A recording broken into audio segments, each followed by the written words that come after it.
I don't know what they say. Oh.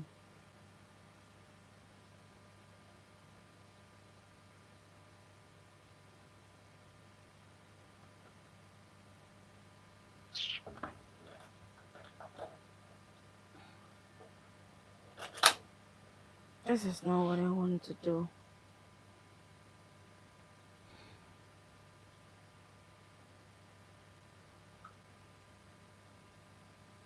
And if I end now, I need to start again.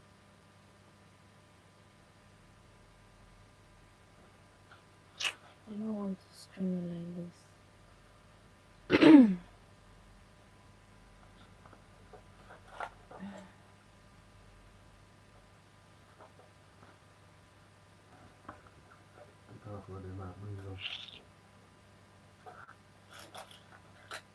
This thing is not giving me what I want.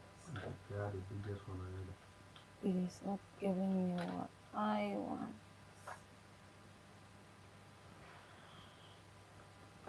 I think I'm full of time.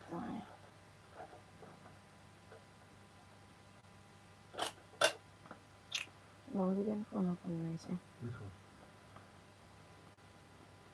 Even like the stand, Mayan, the tripod stand, the thing is not working.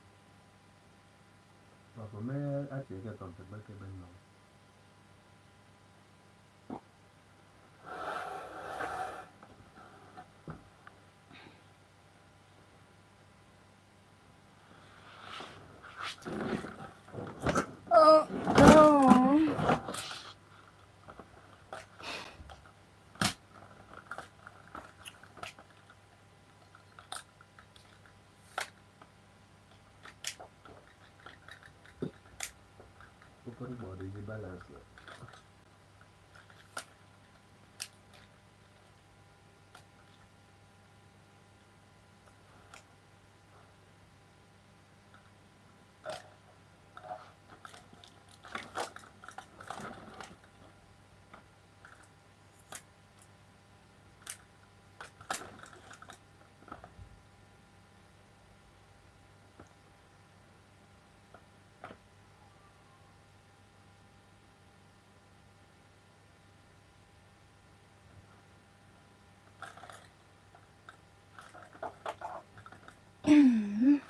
Monsieur sur des pas. Monsieur il faut essayer de question. That can be another thing.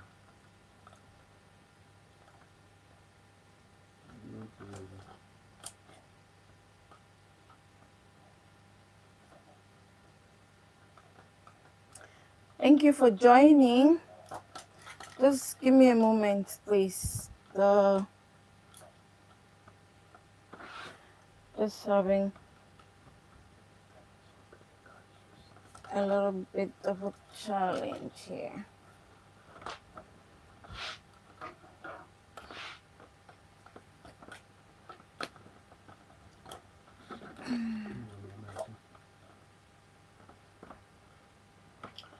Okay, I think we are fine now. I think we can continue now.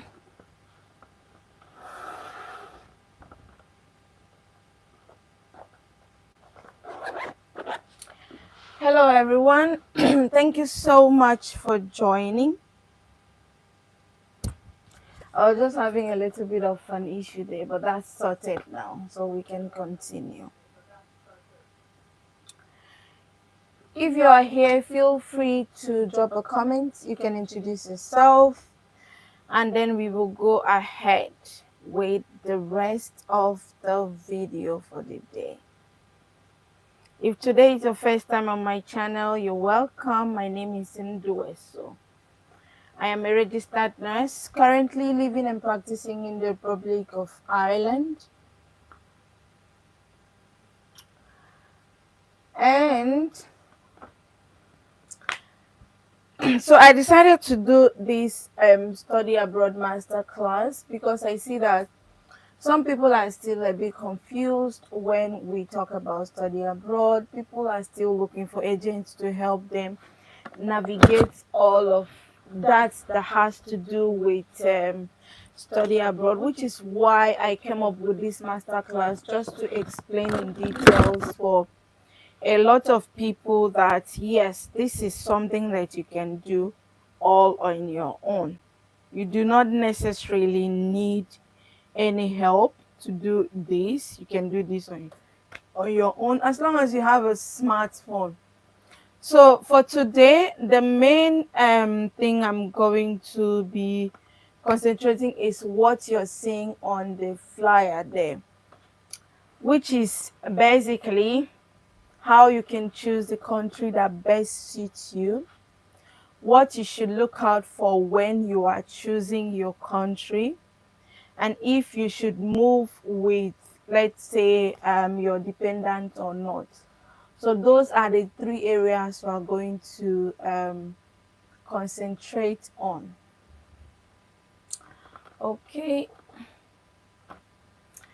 those are the three areas. So if you have any questions in any of this, feel free to drop them in the comments, and we'll answer as we go along.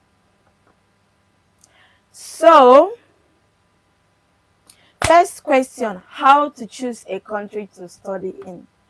Now, different countries have different rules, but if I were to advise anybody, I will sort of talk about like what you should concentrate on, which is basically one, will this country accept people from my country? That's the biggest question you should ask yourself. Will they accept people from my country? So you look at where you come from and you look at the country you intend to go and see. If they are giving to admissions to students from your country, then if yes, then you know, okay, that part of the question is answered. And then you now move into the second part of the questions. The next thing is the course I'm going to study, is it offered in this country? Do they have any university that offer the course that I want to study? Yes or no? If yes, then you go ahead. If no, then do not go. You know that you're not going to get. Now, after you have determined like the course you want to study, the next thing you're going to ask yourself is, how much is the school fees from this particular country? Is there any difference maybe in the country, in the capital city? Are their schools more expensive? Should I move to a country that has a cheaper school fees?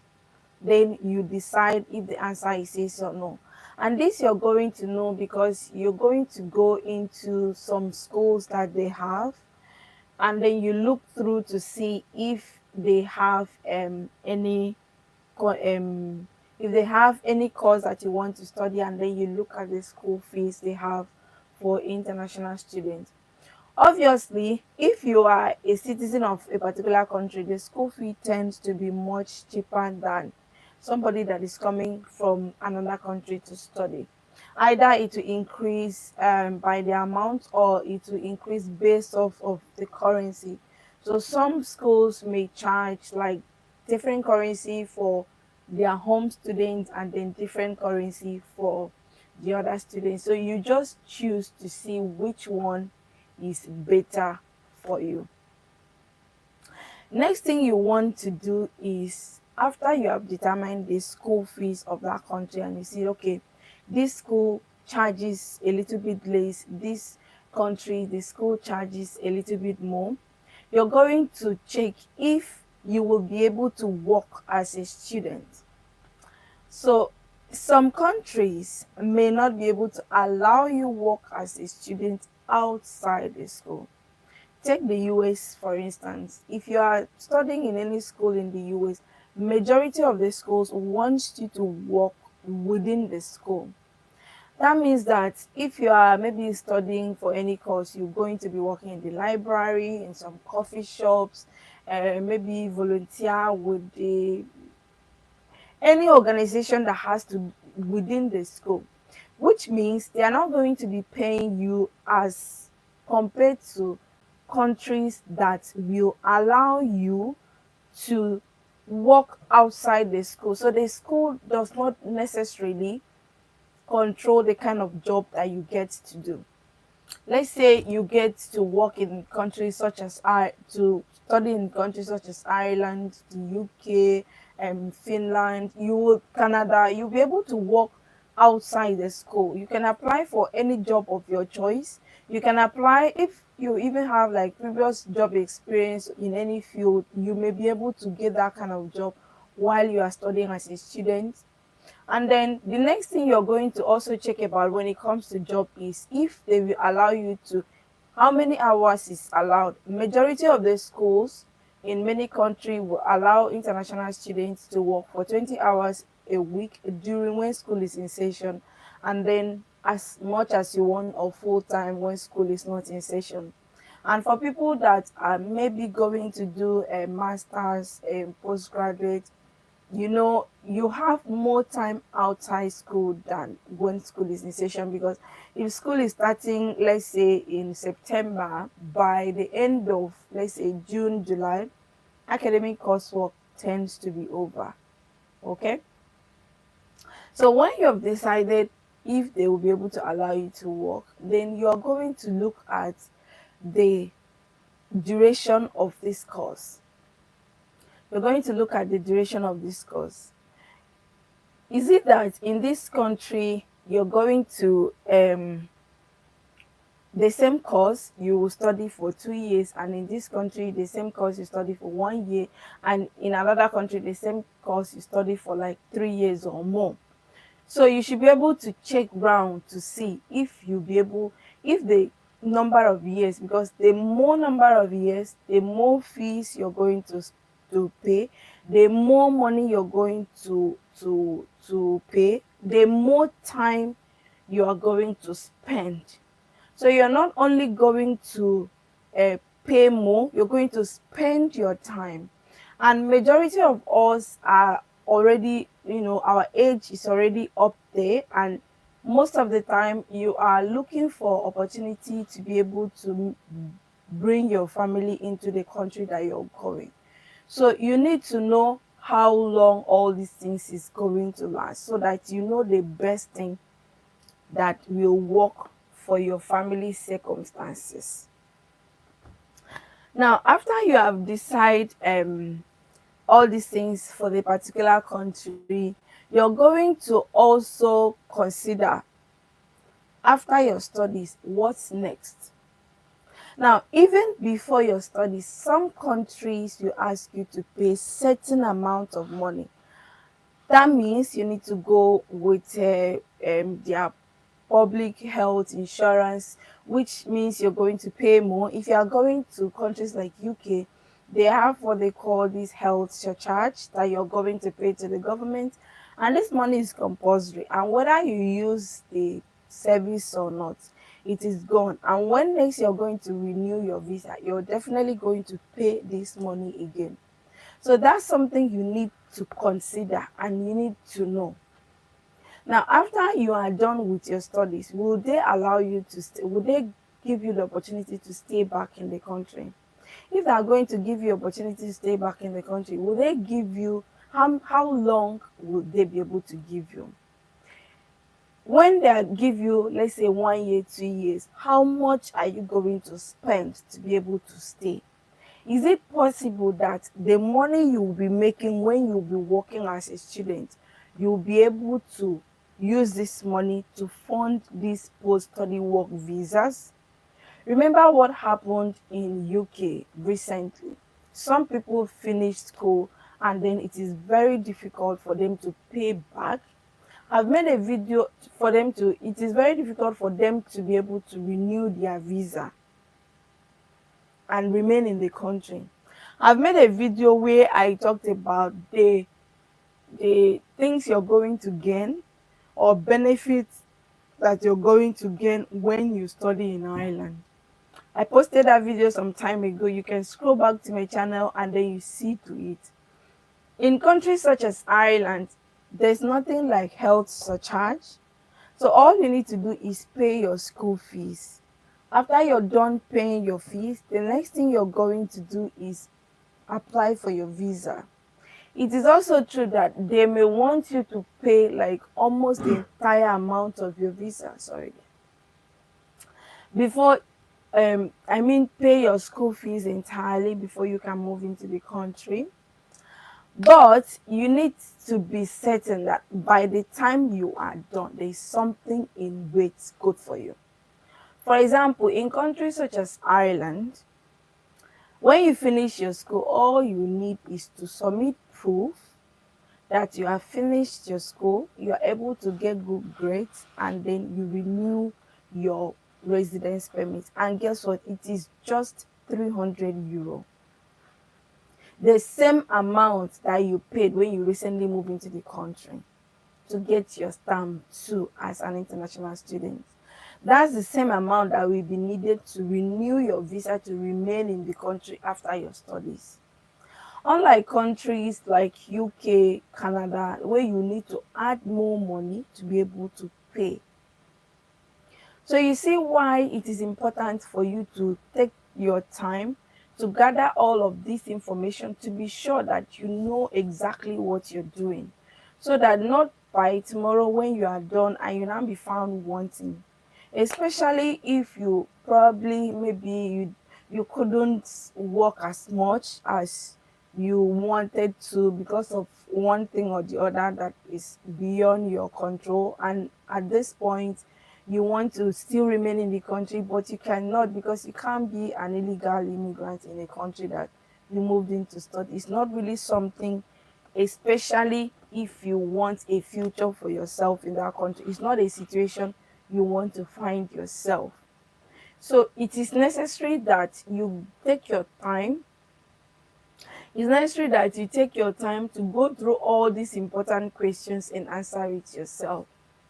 Like I said, in Ireland, when you are done studying, the thing you are going to get, the visa is still going to be the same €300. In countries such as UK, you would need to pay the health surcharge again before you renew your visa. But here, all you need is your €300 for the residence permit, your evidence that you have successfully completed your school, and then your health insurance policy, which by the time you even move into the country, you had already started paying your insurance. What's your question, please? Hi, girl. My question is quite different. I am applying to become a nurse in Ireland, and I'm same grade at my internship during my schooling. So I really do not want to digress, but thank you for your questions. This particular question, I just made a video that I'm going to post. So you are going to get the answer to your question, please. So stay tuned. I've also answered bits and pieces of this particular question in some of my videos. So you might want to go on and watch them. So I just want to like focus so I don't digress too much. Okay. I hope that's understood, Christabel. Now, I was still talking about how you can choose countries that is okay for you to go and study. So those are the things you're going to consider. I've mentioned school fees, countries that will accept you, country that will allow you to work as a student while you're still studying, countries that will allow you to work outside the school, which you will not be limited to a certain amount of money, countries that will even allow you to work with your previous experience that you already had while you were back in your home country, countries that will allow you to stay back, especially if that was your intention, that you after you study you want to stay back, you want to get a job and continue living in that country, so you need to look for that kind of country. Countries that will not charge you exorbitantly again when you are done with your studies, to be able to get your either your post-study work permit and also your post-study or post-study residence permits. So those are the things that you can also consider. You may also want to consider countries that will allow you bring in your spouse or dependent while you are still a student. So there are a few countries like that. In the UK, that was a thing few years back, but that is slightly changing. In Ireland, you can bring your um you can bring your dependents with you if you are doing your PhD. If you are coming into Ireland to do your PhD or doctorate degree, under the hosting agreement, you will be allowed to bring in your spouse because you will be given the critical skills work permit. You're still coming under the critical skills work permit. So you'll be under hosting agreement. You will be allowed to bring in your dependents. Also, if you are studying as an international student, let's say for your degree or your master's, you can bring in your dependent, but the bulk of proof is on you and your bank account to show that you will be able to fend for these people that you want to bring in without having to depend on the state. Now, the Irish immigration website has not um state, okay, so amount of money. I'm coming back to your question, David. Please let me finish this point before I lost my track of thoughts. They have not written and say, okay, so amount of money is what you need to have in your bank account before you can bring in your dependents. But let's just say that you have a good amount of money. And when I say good amount of money, I'm talking about good amount of money that when converted to euro will run in thousands, depending on the number of dependents that you have. They will give that to you. The clause is there, but you need to prove, should I say, undoubtedly to them. And also, you will also need to prove that you will be able to go back home after your studies. Okay, so those are the things that you need to prove. Yeah, so in my opinion, those are the things I will look out for. Countries like Canada, still allow you, but it depends on the colleges you're going. And when it comes to Canadian immigration, you cannot really use the, should I say, the guidelines they have this year to determine what will happen next year, because everything, every I think that when it comes to the Canadian government, their policies kind of change almost every quarter. It changes almost every quarter. I am subscribed to, I have this particular a website that I usually check. Is a news headline that will tell you recent happenings with the Canadian immigration. And recently I saw when they post about they even talk about healthcare workers coming and stuff like that. So they keep changing. And sometimes when they bring down a particular issue or entrance into their country, it just lasts for a period of time and they will shut it down. So if you are choosing a country, those are the things you look out for. If it is a country that are known for always updating their policies, you want to make sure that by the time you are ready to get it, you get in and you get in immediately. You get in and then you get in. If you have dependents and you really want them to come with you, maybe you are the husband or you are the wife and you really want your kids and your spouse to come with you, you want to do everything possible to get them immediately. And also, yeah, those are the kind of things you need to do before you even choose the particular country. You also want to consider cost of living. But generally, when it comes to cost of living, I think it cuts across all countries that if you are living in the capital, you're definitely going to be spending way more compared to somebody that is living in the far counties or provinces or cities. Let's say, for instance, you want to study in the UK. If you are living in London, it is not the same compared to somebody that is living in the far north of Scotland or Wales or Northern Ireland. It's not the same. If you are living here, if you want to study in Ireland and your school is in Dublin, your cost of living will not be compared to somebody that is studying in Galway, Kilkenny, Waterford, and even as close as Limerick or Cork. It's not going to be the same thing. So the cost of living in every country tends to be the same, but it will depend on your location.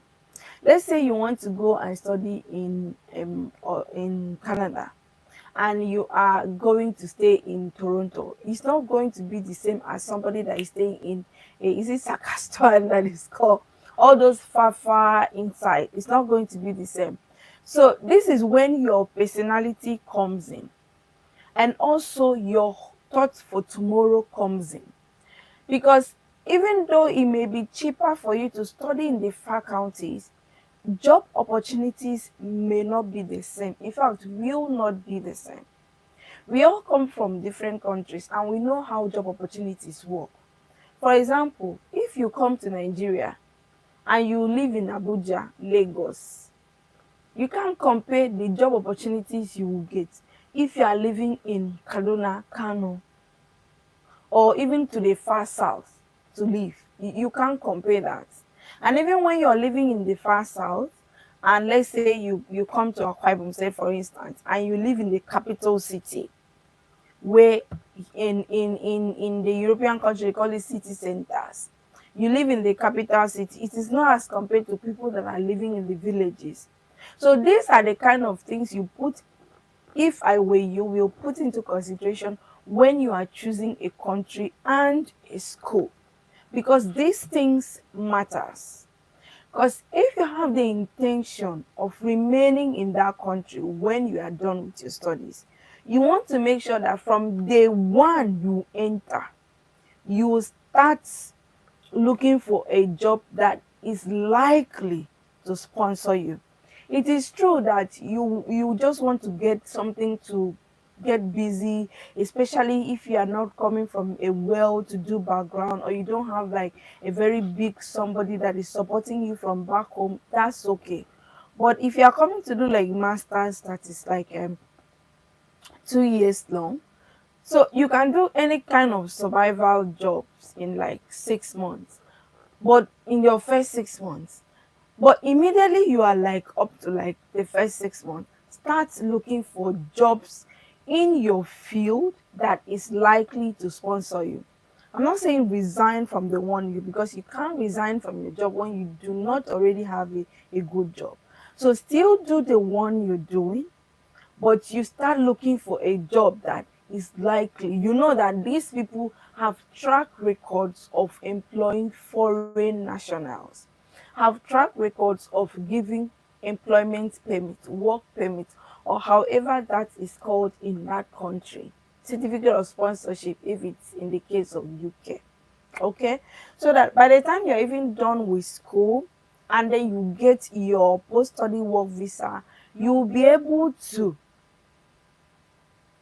remain in the country without having to spend your entire 2 years or 1 year, as the case may be, depending on what you study, and then you still do not have a job. Okay, let me go back to some questions before I move to the next thing. Is it possible to be rejected when you apply for critical skills visa even when you have an eligible qualification?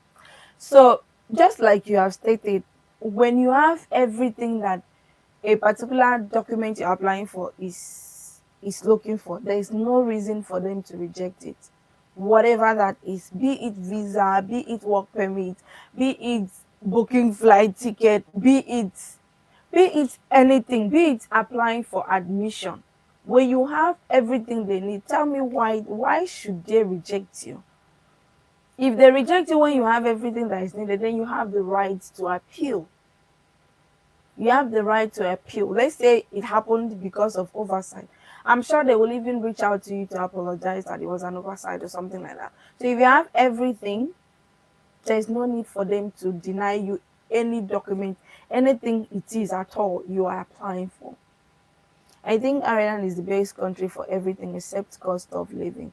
You are kind of right, because Ireland, when it comes to study visa, is to study route and many other things. Like I have stated in that video when I talked about a benefit is stand to gain when you're studying in Ireland, there is actually a lot compared to, especially in the later days. in the later days is actually very beneficial. It may seem very harsh. What I have observed about Irish immigration is that they seem harsh from the ab initio, but when you get in, you get in, and you get in good. I mean what I say. For example, one of the benefits of studying as a student in Ireland is the fact that your stay on student visa counts towards your citizenship. It counts towards your citizenship, and you only need 5 years to get citizenship. It counts. One of the major advantage of studying in Ireland is the fact that you do not need to pay too much money when you are done to get your post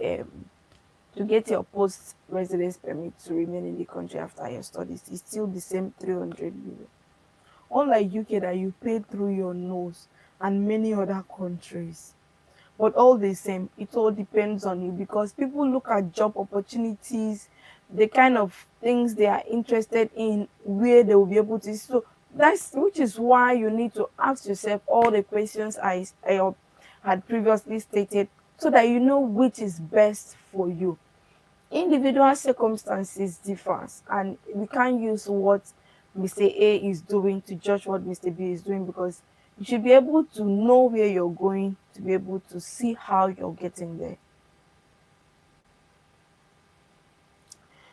I will check my email, but I do not know when you email. I just recently checked my email. There's nothing in. I don't think I have any email from anybody. I don't think so. I don't think so. I do not have any email from anybody. So the next thing I was talking about is, should you bring your dependents or not? That's a very big question. That's a very big question. Should you bring your dependents or not? So this is where personal things comes in, personal circumstances, relationships comes in. Now, should you bring your dependents while you're studying? There are many things to answer. There is no direct question as yes or no. And of course, everybody wants to be with their loved ones, no matter where they are. Now, I'm going to set some example. I'm going to set some examples so that you know, if this applies to you, then you'll be able to answer the question for yourself. Because I believe that as an adult, all you need is the facts, and then you make your own decision, so that if something happens tomorrow, you know that you made the decision yourself. Nobody made it for you. Now, when it comes to dependent, one thing that you would consider is, who are you? Who am I? Who am I? Are you the wife? Are you the husband? Because if you are the husband, it is much easier for you to travel, especially when kids are involved. Because when I'm talking about this dependent, I'm looking at a family that has kids. If it's just husband and wife, that's a very different case, because you can just pick up your husband and then you go. Both of you will look for your way. But if it is a family that kids are involved, which is what I'm considering in this aspect, you need to look at it this way. Is it the wife that is going, or is the husband? If it is the wife that is going, how old are the kids? Will the husband be able to take care of these kids? Is there any extended family member? Can they pay helps? Can you trust helps to take care of your kids? Will you sleep well at night while somebody that you do not know from anywhere is taking care of your children? Will you be able to sleep and rest perfectly, knowing fully well that your kids are well taken care of? Is that possible? Then if yes, go ahead. If no, reconsider your decision. That's one. Two, when it comes to dependents, do I need to pay more money? Because in almost all the cases, that is the answer. You need to pay more money for 1, 2, 3, 4, 5, as many as dependents that you have to join you. The amount of money needed when you just have a wife or a spouse, let me just use the word spouse. When you have a spouse and a child, it's not the same amount of money when you're looking at a spouse and two children, a spouse, three children, spouse, four children. The higher your kids, the higher the age, the higher the amount of money you are expected to have in your bank account, to be able to show that you can take care of these people while they are in another man's land. If that is the case, can you afford it without having to stress yourself too much? But let's not even add it stress, because if you can even stress yourself and get the money, that's fine. It means that you are capable to take care of them. But will you be able to afford it?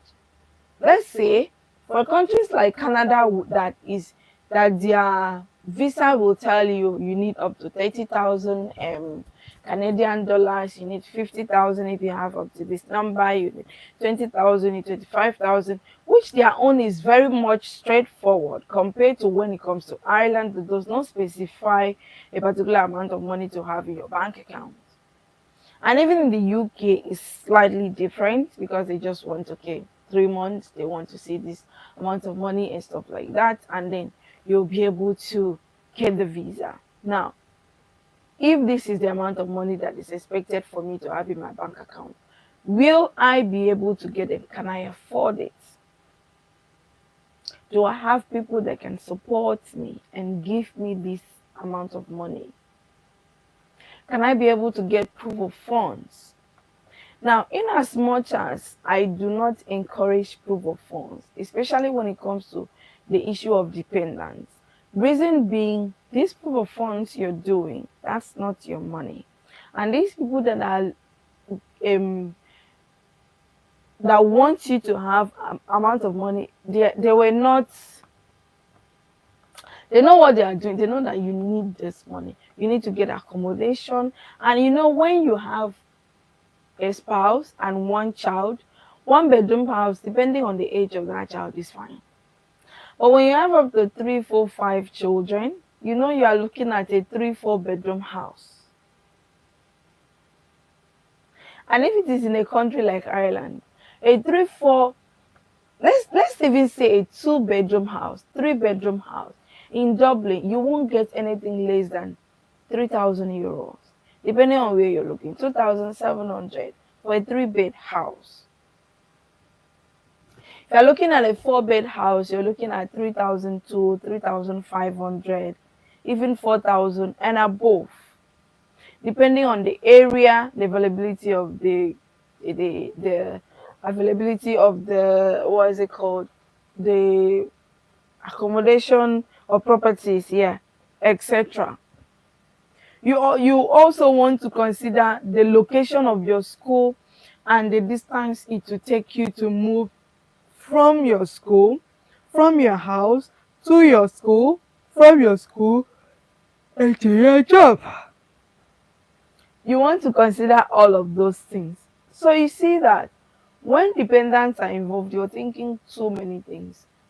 If you are going alone, you can stay in a shade house. You can even live in a shade room where you share different beds in the same room with others. But when kids are involved, you can't do that. As a matter of fact, there is no landlord that has a property that will give to somebody to like share another room with kids, because you're going to be a very, very serious inconvenience to the other person. So you see what I mean when I talk about dependence, that it truly depends on your circumstances. Now, when kids are involved, depending on the age of the kids, you need to think child care. And child care in abroad is not cheap. Child care can charge you as high as 15 to 20 euro per hour. Can charge you 15 to 20 euro per hour. You are looking for overnight, maybe you have night duties to go, and then you're looking for somebody to take care of your child overnight, that's a lot. If you're looking at 2, 3 children from preschool, even though some of these countries, the schools are free, like in Ireland, school is free, but it's only for like 3 hours, 4 hours. If you want them to stay more than that, then you have to pay. Let's say they are of school age. Are they of the age that after school they can go home on their own, so that you do not have to stress yourself from rushing back from where you are at work or from school to go to school to pick them, bring them back home, or bring them to your school, let them wait for you, and all of that stuff. So those are the kind of things you consider.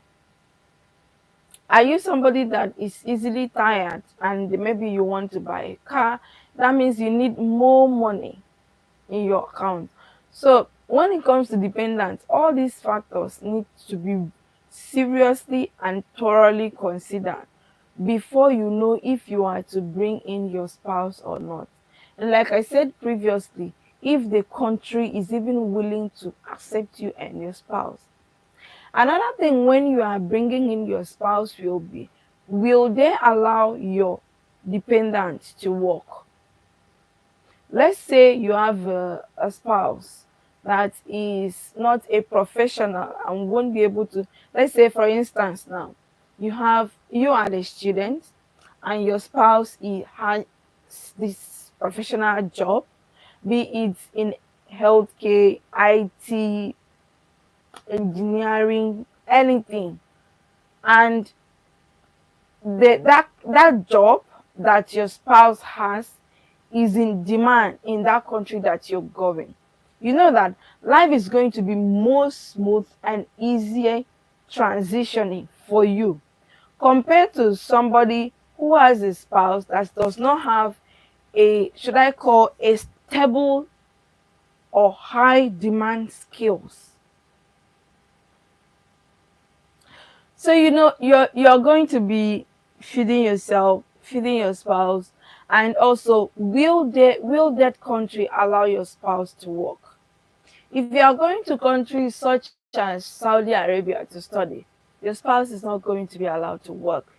Even if you're going to Saudi Arabia to work, your spouse on the visa is not allowed to work, except that rule may change in the coming months or coming days.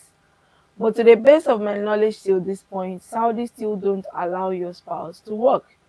So they'll allow them to come in. The employers will be able to provide 1 or 2 things for them, especially when it comes to health insurance and healthcare, but they will not be allowed to work. So if you're going to study in any country abroad, will that country allow your spouse or dependents to work? If yes, is there any restrictions? Do they need them to get like a particular kind of high paying jobs before they are giving work permits? Or will they allow them to work without work permits? Because if you are coming to, like, let's say Ireland to do your PhD under the hosting agreement, your dependents will be given the work permit. They will be allowed to work without a work permit because they will be given stamp 1G. That's the residence permits that they will be getting. They will work without work permit. So that's the benefit of studying in Ireland.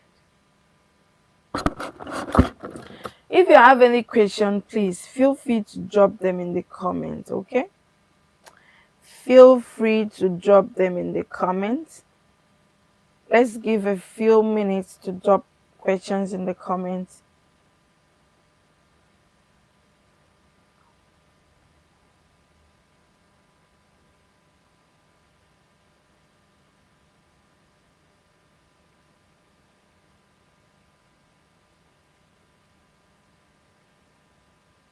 Any question? Oh, you were the person that dropped. I've responded I've responded to your message a long time ago. I responded to your message a long time ago on my YouTube channel. If you are from India, you have no problem not getting a job. Agencies are recruiting from your country. Okay, so in the absence of questions, I guess we just understand. Now, let's just give a quick recap of what I have said so far. I was talking about how you can choose a country, what to consider when choosing a country to study, and if you should bring your dependent or not. I've been able to mention some factors that you should consider when you're choosing a country, such as would the country accept you? Do they have the course you want to study? Will they allow you to work outside the school? How many hours do they allow you to work? How much will you be getting from working? Will you be able to work full time? Is it part time? How much do they need when you're going in? How much is the school fees? How much is the visa? After your school, will they allow you to stay in the country? If they allow you to stay, how much do you need to pay without we've explained all of that at the beginning of the video, and then I move into to talk about if you should bring in your dependents or not. I've explained a few factors that could influence your decision to either bring your dependents or not. Okay, now time now I want to set some scenario so that you understand, because when it comes to dependents, some people are really emotionally attached, and trust me, on my YouTube channel and all my social media handle, I bring you like the real point. I don't sugarcoat anything. I don't make it taste, feel, sound great when it is not. I say it just the way it is. Now let's set a scenario. Let's set a scenario when it comes to bringing in dependents. So you're going to study in Canada, right? You have a spouse and 3 children, and your spouse had a very high paying job that can even fund your studies while you are abroad.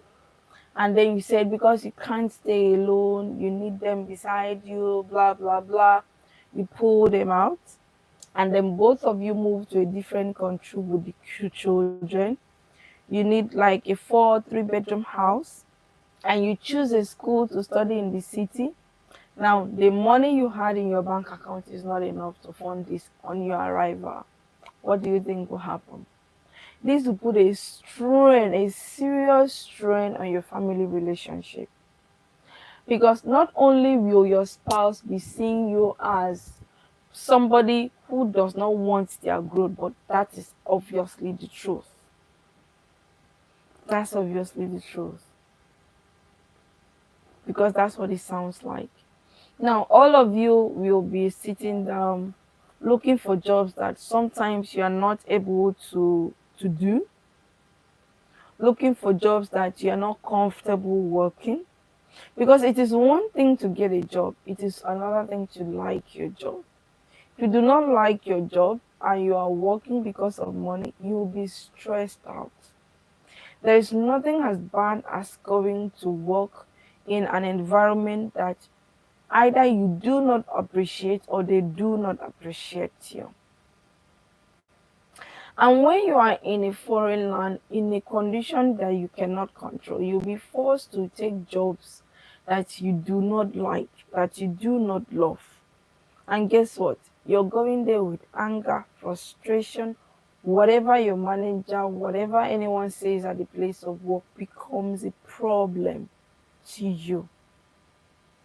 And that's not a good thing for a family. That is not a good thing for a family at all. Site to find jobs. So, um, is it in Ireland? Now, even if it's in Ireland or UK, the sites are generally the same. So, Ireland has a country, I don't know if I should call it portfolio or whatever the name is. You know, like I think David, you're from Ghana. You know, all your websites in Ghana stop at .gh, right? Nigeria stops at .ng. So Ireland stops at .ie. UK is .uk. Canada is .ca. So you can go to Indeed whichever country that you are. Indeed, you can check that country website, which is usually www.gov. either .ie, .ca for Canada, .uk. So that's how it goes in. So if it is in Ireland, so let's list the jobs website. irishjobs.ie. irishjobs.ie. Irish is IRISH. irishjobs.ie. Indeed.ie. You could also see many jobs on your LinkedIn account. It is very important. I can't stress it enough. Sometimes on LinkedIn, you even see like the recruiters posting the jobs by themselves. So after these jobs are posted on different jobs websites, and after they have posted it on their own organizational website, they could go as far as posting it on their LinkedIn account. And when you're on LinkedIn, target to follow people who are recruiters if that is your aim. If that is your aim, target to follow those who are recruiters. That's HR, recruiters, target to follow them. Also in Ireland, you could see like if it's like healthcare jobs, you could see that healthcarejobs.co.uk, there are a lot of it. And then if you go online and you browse like agencies, companies hiring for particular role, you will see it. Or this social role near me. If you're already in the country as an international student, you could see it. You could also speak to people if they have any job vacancies in their organization, especially when you're already here, they could let you know so that you'll be among the first people that apply. So one thing I have observed since moving here is that people get jobs on credits. Is that a good English? Yeah. Like when you qualify for it, you will get it. When you qualify for it, you will get it. Story time about my husband's visa will be coming, Kwasi, so stay tuned for that. I will soon post a video, okay? Stay tuned for that. So you could speak to people, some of your students, other international students. When you come to a new country, don't try to be a loner. Speak to other people, relate with others. Even when some people, may seem maybe some people just want to be on their own, not because they are not friendly. So you can be the first person to make the move. Have meaningful friendships. Speak to people. Be honest. People like people that are honest. Don't be this kind of person that you just smile at someone and then that's it. Especially when you know you need something. Somebody like me, even if you snubbed me and I know that you have what I need, my brother, my sister, I will follow you. I will follow you. I will follow you. I remember which is why I try not to leave any comment, especially now that I'm still growing on YouTube. Let's say maybe at a point when I have so many subscribers and maybe like in 1 hour of my videos, a lot of comments are already there. And then, yes, at that point, I could say, okay, this way they frequently ask questions. I could make a video so that I could answer them for everybody to see. I remember when I was following a particular person and you ask question, ask question, ask question, this person will not respond. But guess what? I kept going back to their YouTube channel, not because she was responding, but sometimes I just go back to watch videos she already made because some of them kind of answer some questions, not to some certain level, stuff like that. So when you are here physically and you know that this person has something you want, my dear, follow this person. Follow them. Follow them bomber to bomber. Follow them. Follow them. So just follow them. That's all I will have to say. So those are the job websites when it comes to Ireland. Like I said, in UK it would be .co.uk. Most of their these things something something .co.gov.uk .this.uk. So those are the things. That was the topic for today. Tomorrow is a different topic. Tomorrow um we'll be talking about how to choose a course that will benefit you, where to get approval funds, how to apply to schools and get admission quickly, and more time for question and answer. So if you have any question now, please feel free to drop them. Feel free to drop them. I'm here to respond to everything. So those are the sites to find jobs. Like I said, if you are going to any country as an international student, make an effort. After getting, let's say, that survivor job first, from the moment you step into that survivor job, you get that appointment, that contract. Start looking for another job that will be able to sponsor you. Don't relate effort. Just start looking. Keep looking. Don't relate. I see, which is the reason tomorrow's life is very important, because we are going to talk more deeply about when you should choose a course, because that will make or mar you. Best cities to live Ireland based on job opportunities. I recommend Dublin, Cork, Limerick. Those are like big cities. And when you are talking of job opportunities, it also depends on the kind of job you're talking about.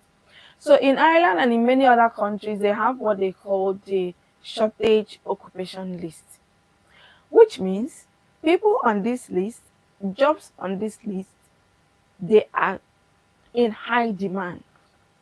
So if you are looking for a job, or let's say now you're a nurse, you are a doctor, you are in healthcare, you are in IT. And when I mean IT, I mean like professional IT. That you either, maybe you studied computer science in school, and then you've gone up to do all this IT stuff going on. I don't really know much, but I'm sure if there's any IT person watching me, the person will understand. If you are IT and you are here, so anywhere you are, you will be able to apply. You'll be able to apply to any job. You don't need, for example, now, if you come into Ireland and you stay in Galway, you don't need to move to Dublin to be able to apply for that kind of jobs, because you're applying online. When you now get the job, you can move to any city. You can move to any city. So if you are, yes, okay. So if you are IT and you have all these software, whatever, Python. I used to see those things flying around on the internet. So what I'm just saying in essence is, you are a professional, and this profession is in high demand. Let's say there's a little bit of a pause in employment, that's okay. It will still come back. But if it is like a profession that is not in high demand, you're going to have a bit of a struggle to be able to get a work permit. So you may either be forced. So what some people I know in Canada are doing is that they went to school, they do the 1 year course in Canada. That's also another option for a lot of people. So they do the 1 year course in Canada, right?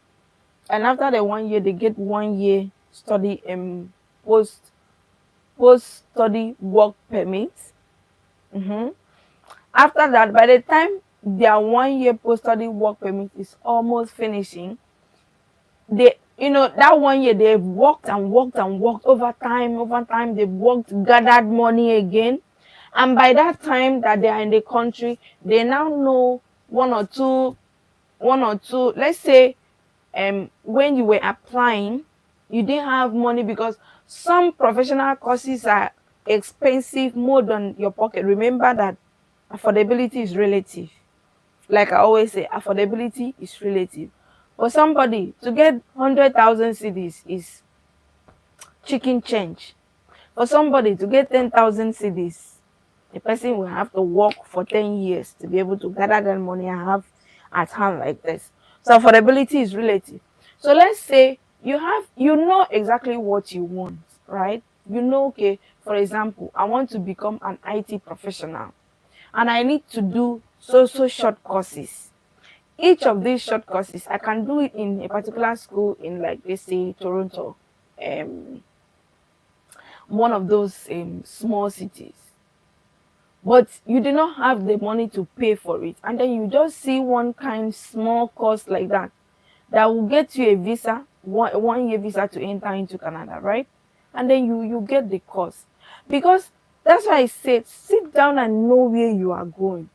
If you have a clear goal, you'll be able to plan. If you do not have a clear goal, you can't plan. So you know where you're going, right? But you don't have the means of getting there fast. So you just pick any course that comes into your mind and then you move to Canada. So because you're already in Canada and you can work, you don't need a work permit while you're a student. And then this course, and in most of these courses that are 1 year, all the classwork will just be like maybe 4 months, you're done. And then you have the strength. You go because you know where you go. You don't go and start looking for where to buy a car. You don't go and start. Now I'm talking to somebody who are like in my own category of money. I'm not talking of people that have every means. So please, it's not like I'm talking of poverty mentality. I'm just talking of survivor, because I am somebody that is coming from a surviving background. So I'm assuming these particular measures, I'm talking to people who are coming from a, a, a survival background. You are not poor, but you are not rich. You are neither here nor there, but you can survive a certain, you know. So you get to Canada and then you just do any small course. That course got you a visa, because what really matters is that you want to be legal in any country, especially if you want a future in that country. You want to be a legal migrant. And then you move in, you do your course, quick, you start doing overtime. By the time you get your post-study work, and also when choosing a course, this one is something I'm supposed to talk about tomorrow, but let me just chip in. Make sure that that course has a post-study work permit. It's not every course that will qualify you to stay back in that country. It is not. So always check for that. We'll discuss that in details tomorrow.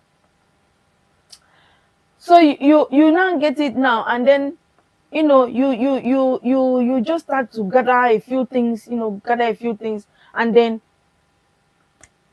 after that your 1 year, now you spend 2 years, right? After that your 1 year, you apply for that your course now, because now you've worked for 1 year, you've gathered more money, and now when you're not going to go look for a one-bedroom house in one fancy place. You can look for a room share. All you need is for that person to be neat and keep the place clean. You stay in the same room with somebody, or you get your own small room. Like Canada, they have this basement accommodation that the owners are staying on top, and then you're staying in the basement, very small and quiet. You pay very little amount of money. It may be extremely cold, you wear more clothes, try to keep yourself warm, and then you keep going. You now apply for the second study, the one that you really wanted to do, because by this time you now have the money. I know somebody who is doing that. Apply for the real course, get in, study, now start working as small part-time. And by the end of 1 year, you get another of your work permit. By this time that you're doing this, remember, you now have you already have one qualification, one Canadian qualification. Let's say you went for a master's. Remember, you had your first degree from home, right? You start doing your WACE evaluation. WACE is the cheapest. WES is a credential evaluation organization. WACE is the cheapest. There are many other ones, but WACE is the cheapest. And WACE understand how some of our African curriculum works. You apply to them, you get your WACE report, you keep. While you're still doing your overtime after your 1 year, the first 1 year, you apply and write your IELTS or write your CELBAN, get the result and keep. Open an account in the IRCC website and enter the express entry rule for a permanent resident. You don't need to pay. Just enter, upload those things and wait. Just upload. Any qualification you get, you upload. Getting a Canadian qualification raises your point. From your degree you already had from back home, it raises your point. You now write the English or the French, whichever one is comfortable. For some of us that comes from French speaking countries, you can write the French test and then pass, and then you add it, it raises your point. You never can tell that you are in a small city, and because you do want any kind of job, there is provincial nomination, you enter. Now, recently in Canada, I just got an information from the website I usually visit that um um you remember I made a post some time ago that on the 31st of this March, they are going to bring out a pathway that we are digressing. I think I'm done with the today's something, but let's just do the discussion and answer the question. So anybody that is watching from before, after the live is done, will get the real details for today's live. And then this other part is just the Q&A for those that are just joining now. So please, I'm not digressing, but I'm just trying to talk more because people are still watching. Okay. Um, they are going to bring out a pathway where people who are going to work as support workers, healthcare assistant, can move from international to Canada from 31st. But they have opened the portal for those who are already in Canada earlier this month. This beginning of March. I think it was last week. They opened this thing. I didn't make a video about it because I know most of my viewers are those who are outside, are in their country, so I didn't bother making a video. But immediately the portal for the international people are open, I'm definitely going to make a video about that one and post on all my platforms. Okay, so by the time you're already here, some small province could just decide to do provincial nomination, and because you already start, you go and then you get your PR and stay. At this point, when you get your permanent residence, your chance of getting other jobs increases. If you were not a professional, by the time you get a high paying job that pays you up to like 40,000 in Canadian dollar pay, you are eligible to bring in anybody you want to bring, as long as they are law abiding and according to the rules and regulations. So the beginning part sometimes is difficult for a lot of people in our category, but you just need to know where you're going and work towards it. God willing, God by your side, with you using your head very well, you'll be fine. I hate it when I see people that are coming from a not so good background, and the first thing you are thinking of as an international student is to buy a car. When you never get job, you wan go begin dey pay car insurance, MOT, driver's license, blah blah blah. Why? And you live in the city. It's not like you live in the counties. Oh, even if you live in the counties, as long as you can manage to go to work, why are you looking for it? I'm not saying it's bad. Please don't get it twisted. Saying it's bad, I'm just saying, when you're still looking for something, why not pursue that thing first? If you are a well-to-do person, please, by all means, even buy a car while you're coming. Wey bill it, they bring it to this country. Buy your limousine and bring. You're a big boy, a big girl. So that's it. IT, I recommend Dublin, the big IT company. Yes, you're right. They are in Dublin. Many of, like, Google, the Facebook, they're in Dublin. Yes, you're doing a good job. You are talking to some of us. Okay, thank you, Norman. Is it advisable to state on your visa that you intend to stay, or that should be during the stamp 1G? Don't stress yourself. Go write that thing. Don't stress yourself. When you're applying for any visa, even though you know that usually they know many international students are definitely not going back. Some will go back, some that are like sponsored by their countries, by the organizations will go back. For anybody that is coming alone, most times is an escape route. It's an escape route. They have the pathway. Like in Ireland, they have the pathway. You know, after your for your masters, they give you 2 years. So you do your 2 years masters, they will give you 2 years. But they don't give you 2 years at a time, they give you one year. So you apply for your residence permit after your school, that's 1 year, and then after that you can renew again for another 1 year. So you do not really need to, just follow the rule and apply. The only tricky thing about Irish visa application is that they don't talk about the money, and you need a lot. You need to be able to continue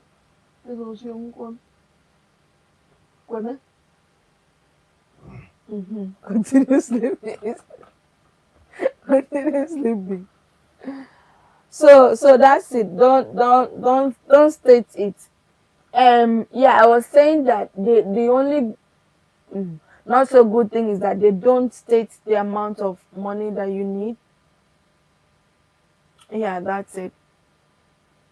So the stamp 1G is after your study. Stamp 2 is when you are still a student.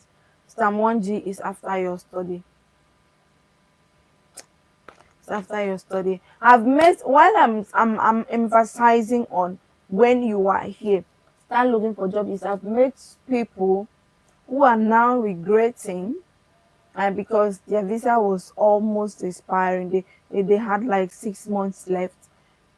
She was like, had it been I knew, I would have been busy applying for jobs all the time. When if I had gotten this job that I have now before, I think they would have sponsored me. They wanted to sponsor me, but something came up and now I am stranded. She was like, if I had known to start looking for a serious job, I was just doing something that will give me. And when you are a student, because you don't need a work permit, you can just jump from one job to the other, jump. So she was busy jumping from any job that she see pays higher, overtime and stuff like that, doing agency without thinking of the future. Time passes by. No, when they say time waits for no man, that thing is actually true. You would think it's 2 years and you still have a lot of time. Before you know it, 2 years is gone. It's gone, gone, gone. When did I come into this country? I'm already 1 year gone. If it still feels like yesterday I came in.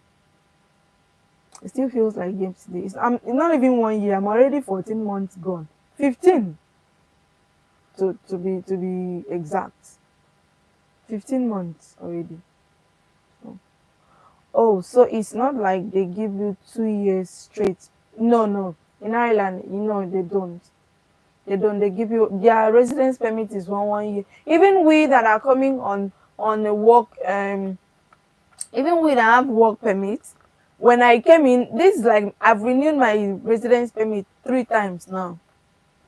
The first one, they still give it was still stamp 1, no. It was still stamp 1. My phone in my purse is very far. I would have showed you what they look like. It was still stamp 1, right? But that was just for about six. It was just to last for 6 months, and that 6 months included the time I was in Nigeria.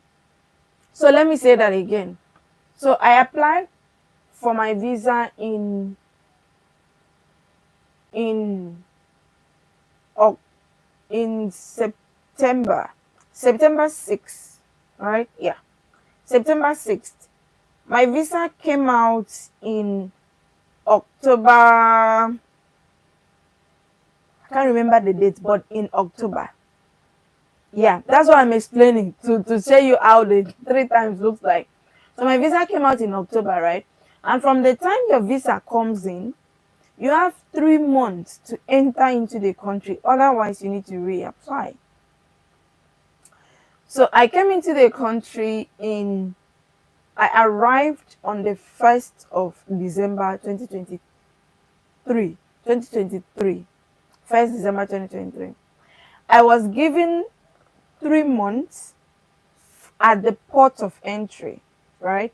So it covered from that December till March, I think March 10th or thereabouts. Then I booked my residence permit appointment. I went that same December, I think. I was given a stamp one residence permit until 10th of April. Now, that 10th, from that December that I did my appointment to 10th of April, made it 6 months from when I got my visa.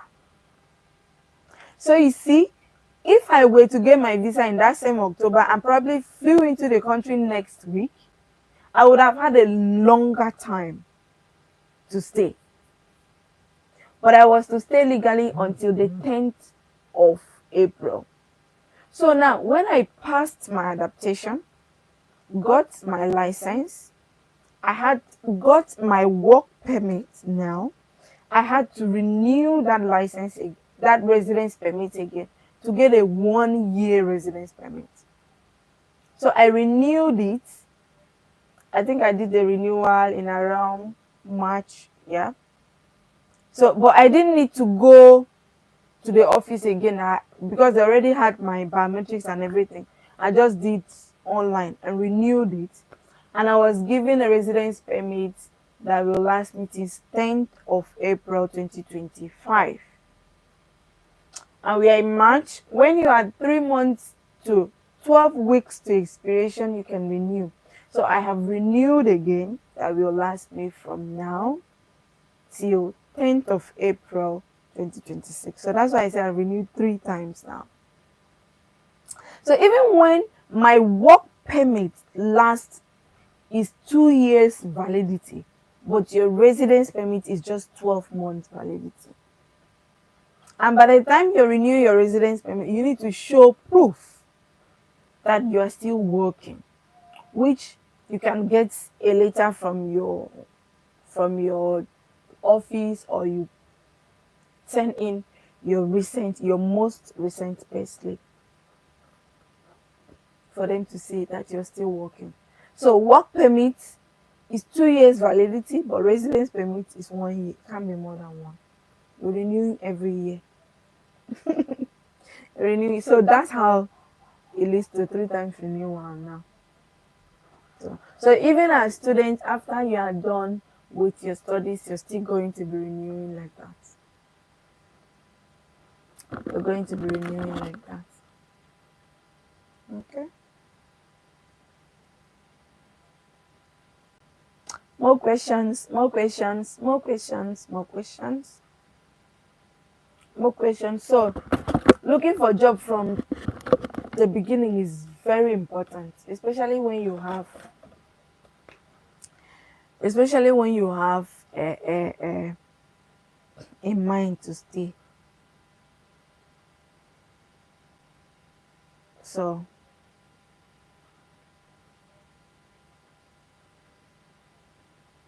that's it.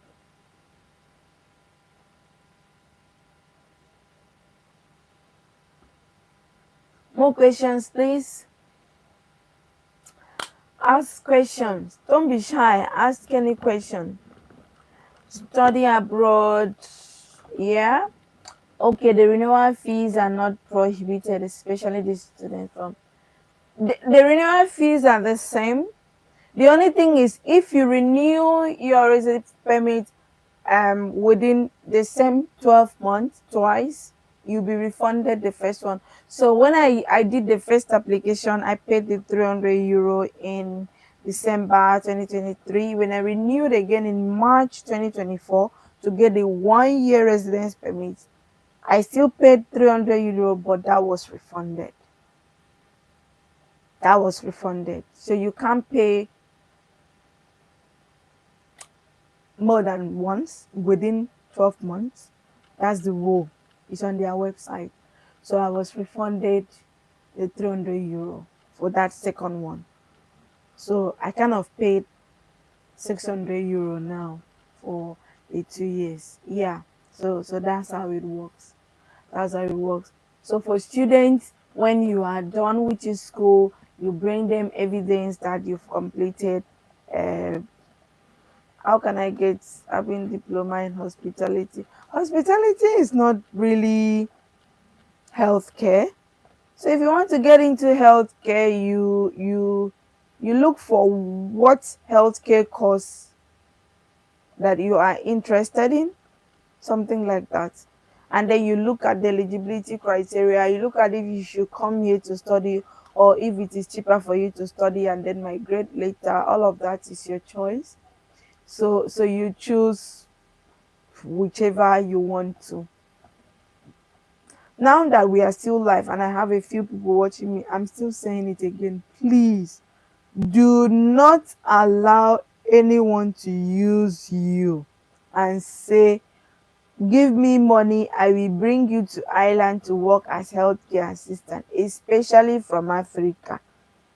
Please do not pay anybody any money. It is a scam.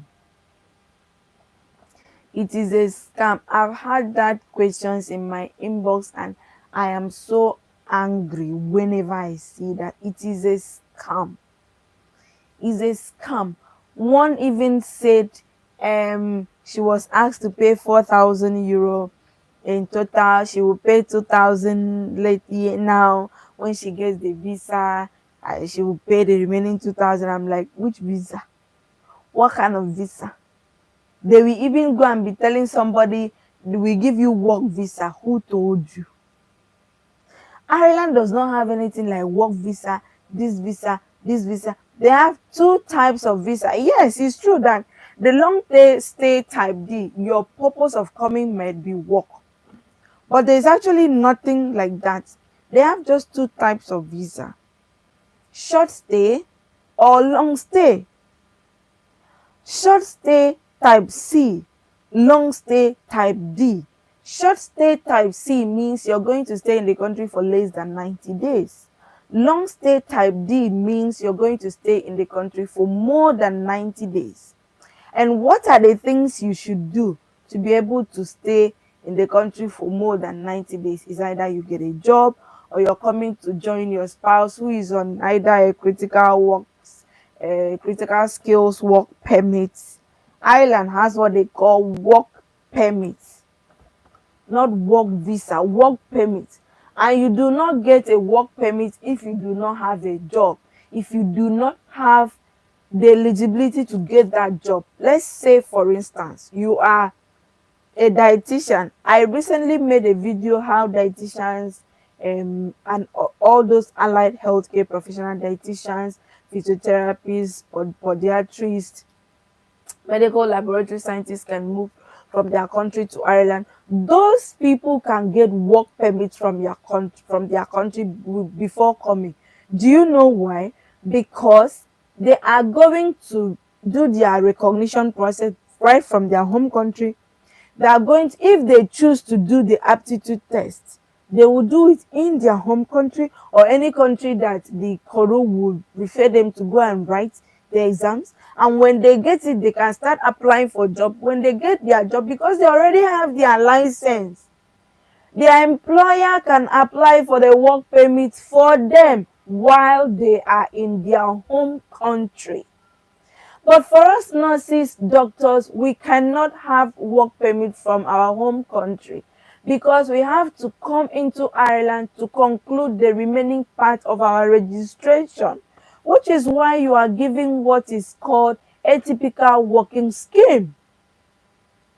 I hope I'm not confusing somebody. So don't let anybody.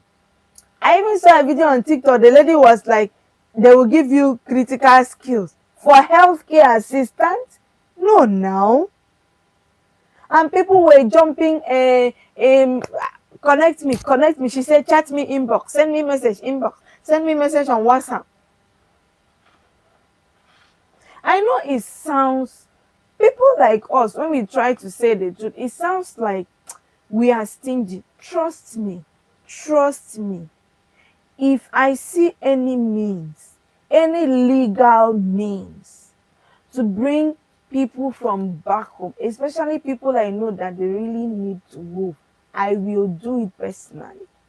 Which which is why I'm making these videos. It's true that maybe at some point my channel will be monetized, which is what I'm looking up to. My channel will be monetized, but trust me, teaching people is my passion.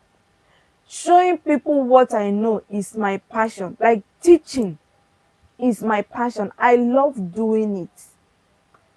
I open YouTube channel, Facebook to talk about my personal journey because I want others who want to do the same to follow suit. I don't hide anything. I've talked about how much I spent. I've talked about how long it took me. I talked about everything. I talked about how I got a job. I've talked about everything. There's nothing I've not talked. I am like an open book on this space. So trust me, if I have the chance, I will do it myself. That's why I don't sugarcoat anything. For now, I have a paid guidance that I personally guide people who wants to do their Coro registration, their NMBI, and I state, outrightly, I tell you, job search is hard. It is becoming tough because of the red list issue. When I got a job, it wasn't as tough as this. The red listing had just started. It started in April. I applied for my recognition in May, got my decision later in June. I got a job in July. It wasn't as tough as it is. But because this red listing came into play and, people like, that's why I responded to that guy that said he's from India. I told him, you don't have problems because they don't have problems. Agencies are still recruiting from their country. But for us from the red listed country, Nigeria, Ghana, Zimbabwe, Zambia, etc., etc., we are struggling because we have to now directly apply to private hospitals. Many HSC hospitals don't process individual applications. They want you to go through agency. They don't have the strength to follow through you, asking you and go and do this one, go and do this one, go and do this one. It's only private hospitals that have that chance to be doing that. So if you're applying for a job now, focus on private hospitals and private companies. If you are like IT, focus on companies. If you are like do it, okay? Focus on private hospitals.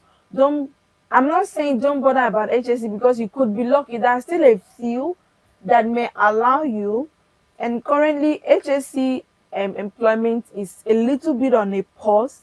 There's not so many vacancies open for fill-ups, even when the vacancies are there, which is what INMO is fighting for them to employ aggressively because there is still serious shortage of nurses and healthcare workers, but they still don't want to apply. Reason best known for them for budget, whatever, all these government stories. So, but private hospitals, some people are still employed. If you have the opportunity to do self-sponsorship, please do it. Especially the people are encouraged so much for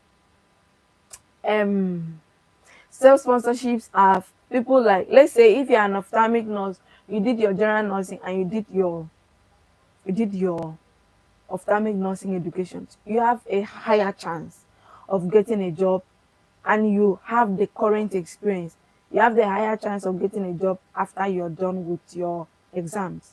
If you are which other specialty, let's say ICU, you've done your general nursing, you've done your ICU studies, and you're currently working in ICU, those are the kind of people, I'm not saying you will not be, but those are the people that will be like the number one, because with the interview forms that they use, having the necessary education and experience give you full score of 4 and give you full mark and make you stand a chance of competing with other people, even those that are already working here. Okay.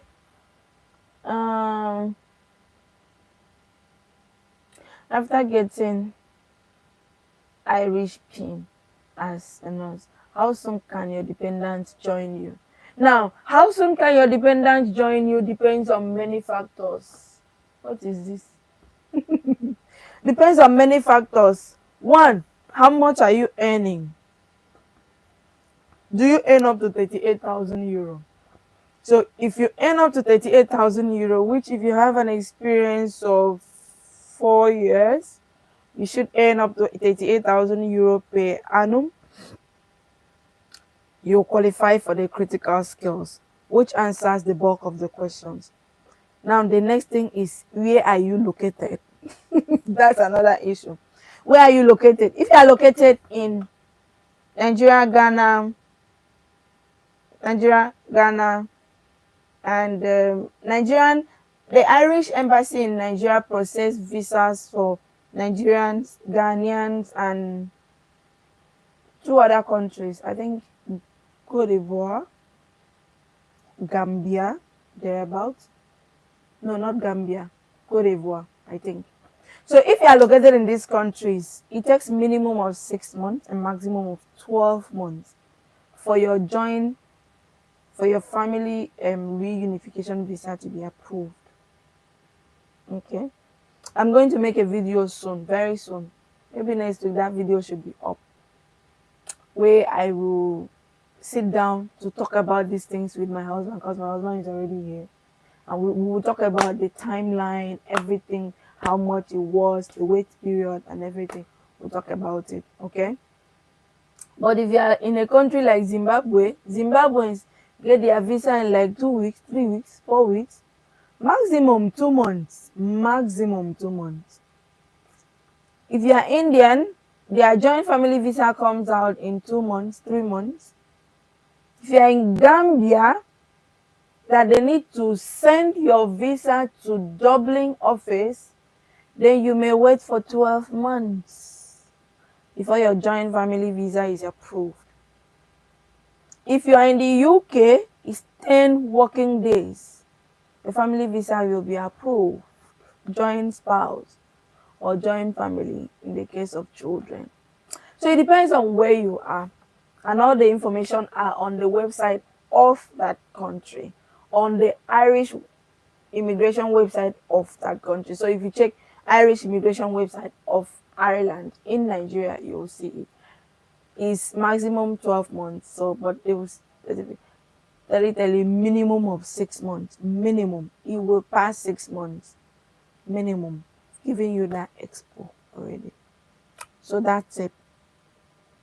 But if you were unlucky and your salary is low and you get the general work permit, because your salary threshold is now up to 38,000 euro per annum, then you have to wait for 1 year before you're eligible to apply. But for critical skills, you apply immediately. Can a bachelor midwife write an NMBI? Of course. So bachelor, it means the person did basic midwifery. So you are a full midwife. When I say full midwife, I mean you study midwifery alone for 3 years or more. So you'll be applying to NMBI to register as a midwife. You'll be applying to register as a midwife. And because you're applying to register as a midwife, you do not have the opportunity to do aptitude tests. You're doing adaptation. Midwives only do adaptation. And you will only be applying to maternity hospitals for jobs. There are private maternity hospitals and government maternity hospitals as well. Okay. So you won't be doing the exams, but rather the adaptation. That's it. Chigozie, I hope you understand the question. I hope you understand. Norman, do you still have more questions? Drop in. Q&A, Q&A, Q&A, Q&A. I like answering questions, especially when people, this Q&A period, I like answering questions. But during the initial period, I don't like, because I don't want to digress, so that people that are watching after could be able to follow through. Okay, no problem. You're welcome. So it depends. Unfortunately for us, It's quite just the way it is. You can't do much. You can't force them. You can't force them. There was a time Nigerian visas got to like 3 months it to be approved, because there was a time it stayed. I remember when I was still doing my research, people stayed for like 1 good year, 1 year plus before their visa, after application, no, before their visas were approved or rejected. But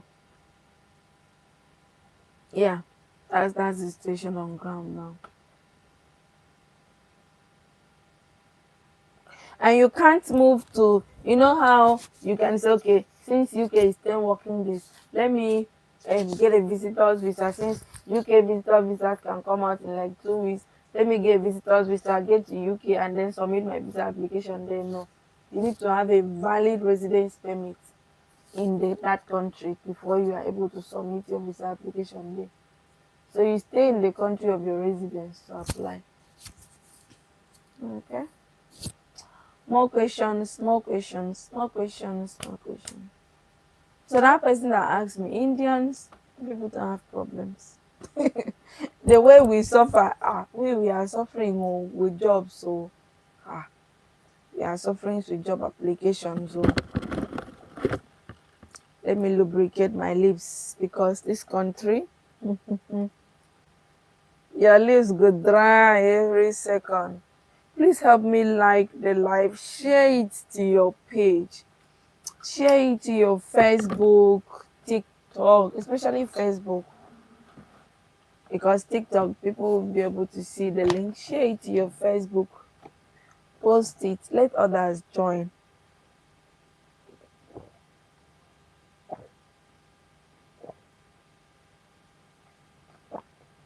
Mm. What's the lowest temperature you have experienced? I think it was -6.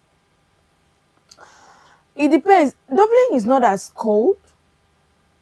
In some counties, people say they get up to -10. Some of my colleagues, the day we got -6 in Dublin, they said they had -10. But the thing, I don't know, because what I used to compare is, if temperature of like 10, 5, 2 is this cold, people in Canada that are doing -40, -20, how cold is it? Because I don't really think that country is as cold as the temperature, because if it is as cold as the temperature, because this place, it can cool. It can chill. You know, when you bring out a malt from the freezer and it's chilled. And if you don't take time when you're opening, the bottle will pop. It can cold. -6, and it was freezing. Like, you come outside, there is ice. We usually don't get much of snow in Dublin. Like this year, it was snowing so much in Podlish, but in Dublin we didn't have snow. We had ice. All we had is ice. So when you or frost. You know how if you know some of these small fridges or deep freezers that has ice um under. That's what we had in Dublin. Ice. That's what we had in Dublin. It was ice. So you come out and the car is frosting. You don't have that snow that people will carry and it looks like it's dry. That's my husband. He's sleepy. Mm. So -6 is my lowest. -6 is the lowest I've ever had. I've ever experienced, and it was cold.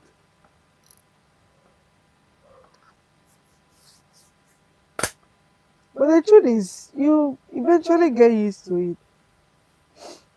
Eventually, because these days, even when it's as cold, I don't really like wear.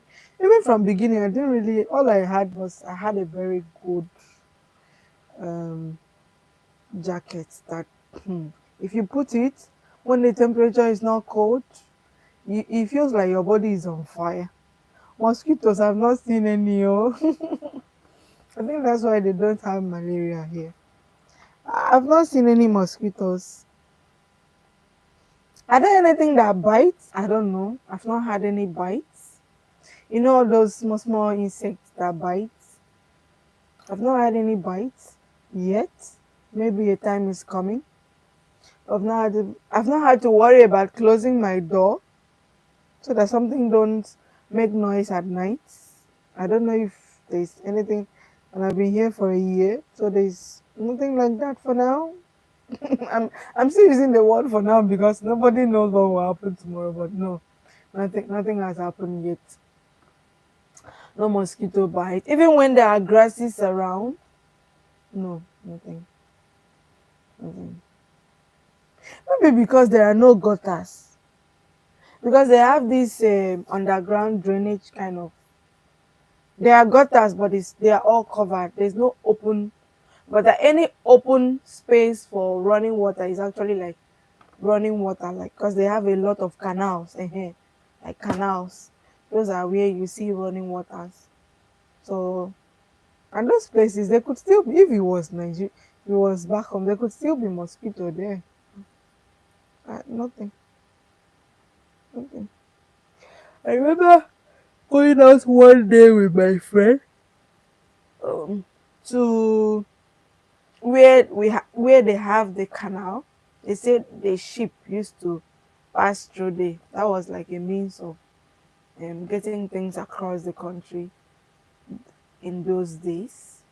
We sat around there, and you know how top of the water is kind of covered with algae and things like that, but there was no bite still.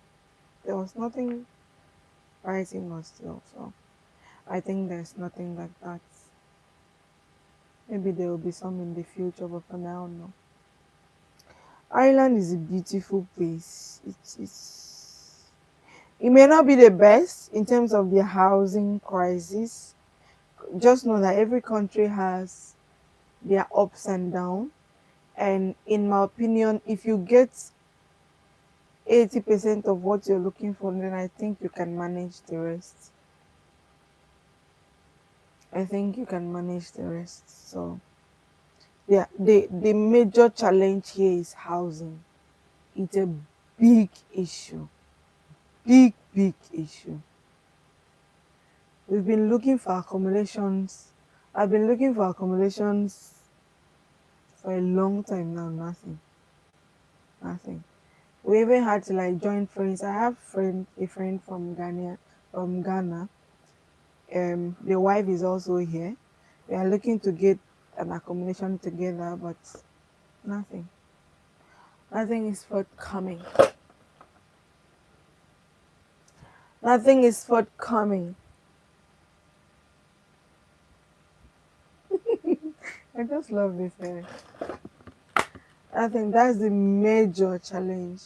Their transport system is good in Dublin. It's not so great in other places.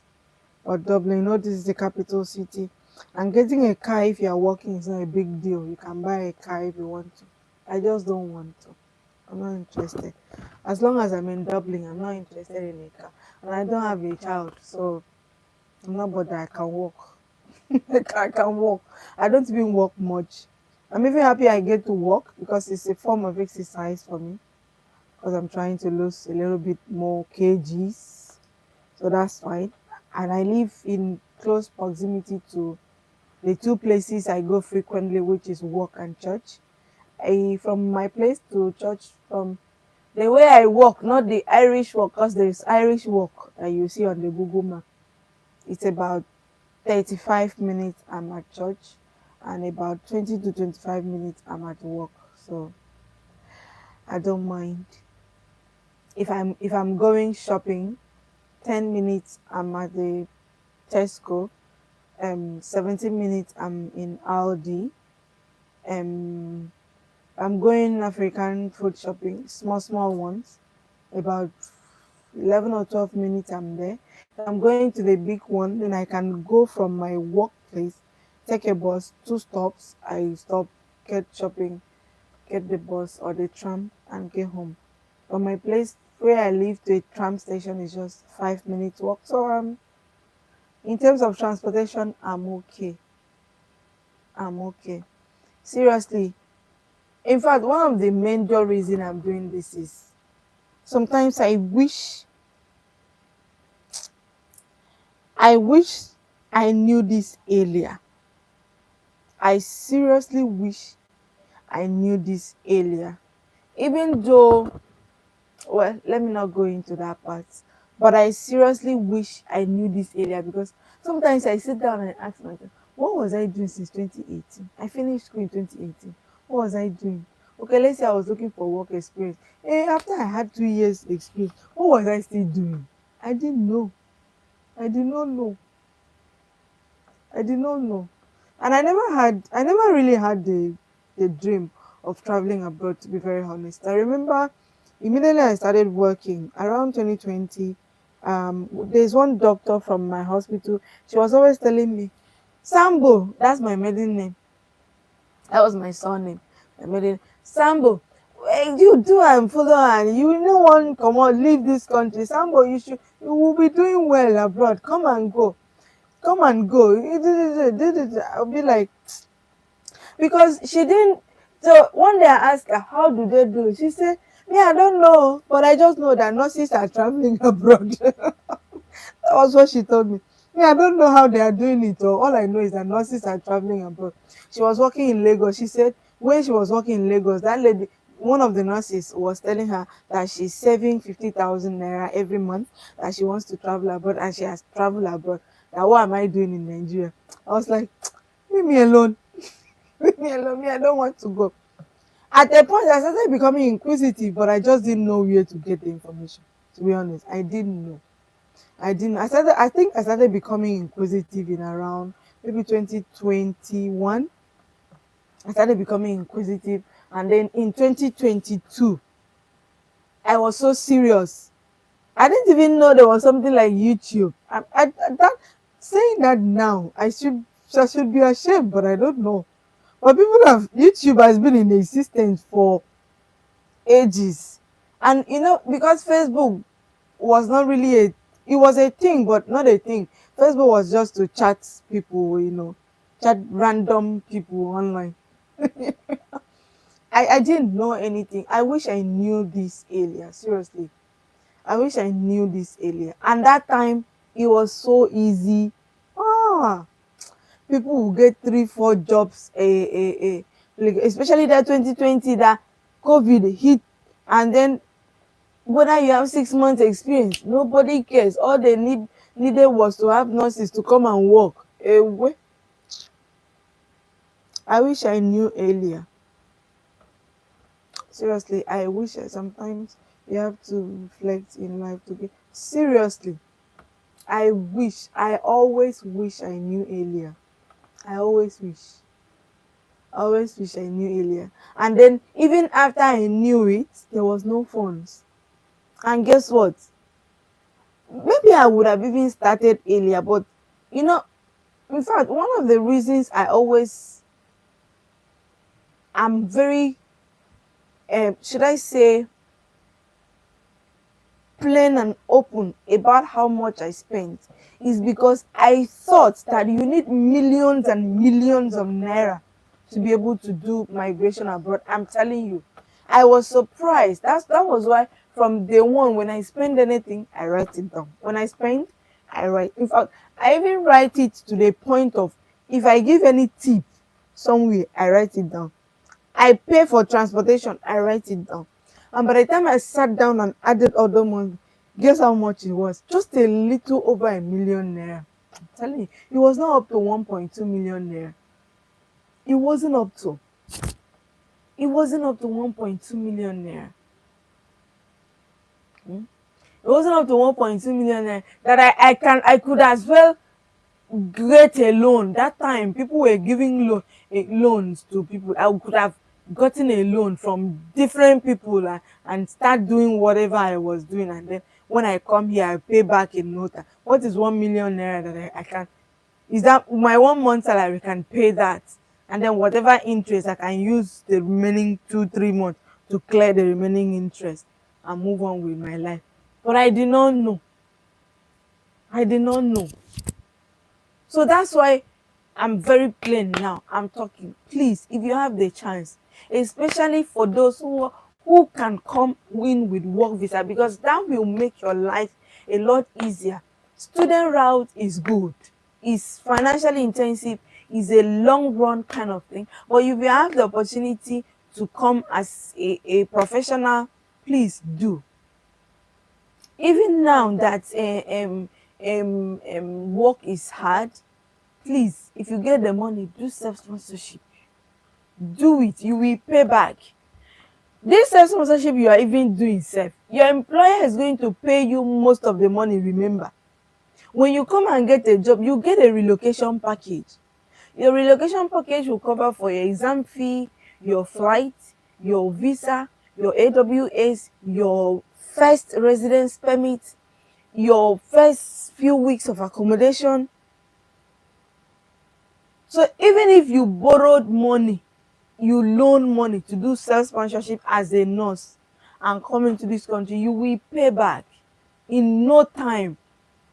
You will, in fact, 6 months is more. If you're able, okay, let's just say you're not able to get a job immediately and you lie around, 3 months pass. That's if possible. 3 months pass before you got a job. Let that interest keep counting. By the time you get your job with your relocation package, you will pay back. You will pay. I'm not a financial advisor. I'm not a career coach. I'm just encouraging somebody. Do I even know how to encourage somebody? But I think I do most times. I'm just encouraging anybody that's, but things are harder now. You were able to catch one of the last trends.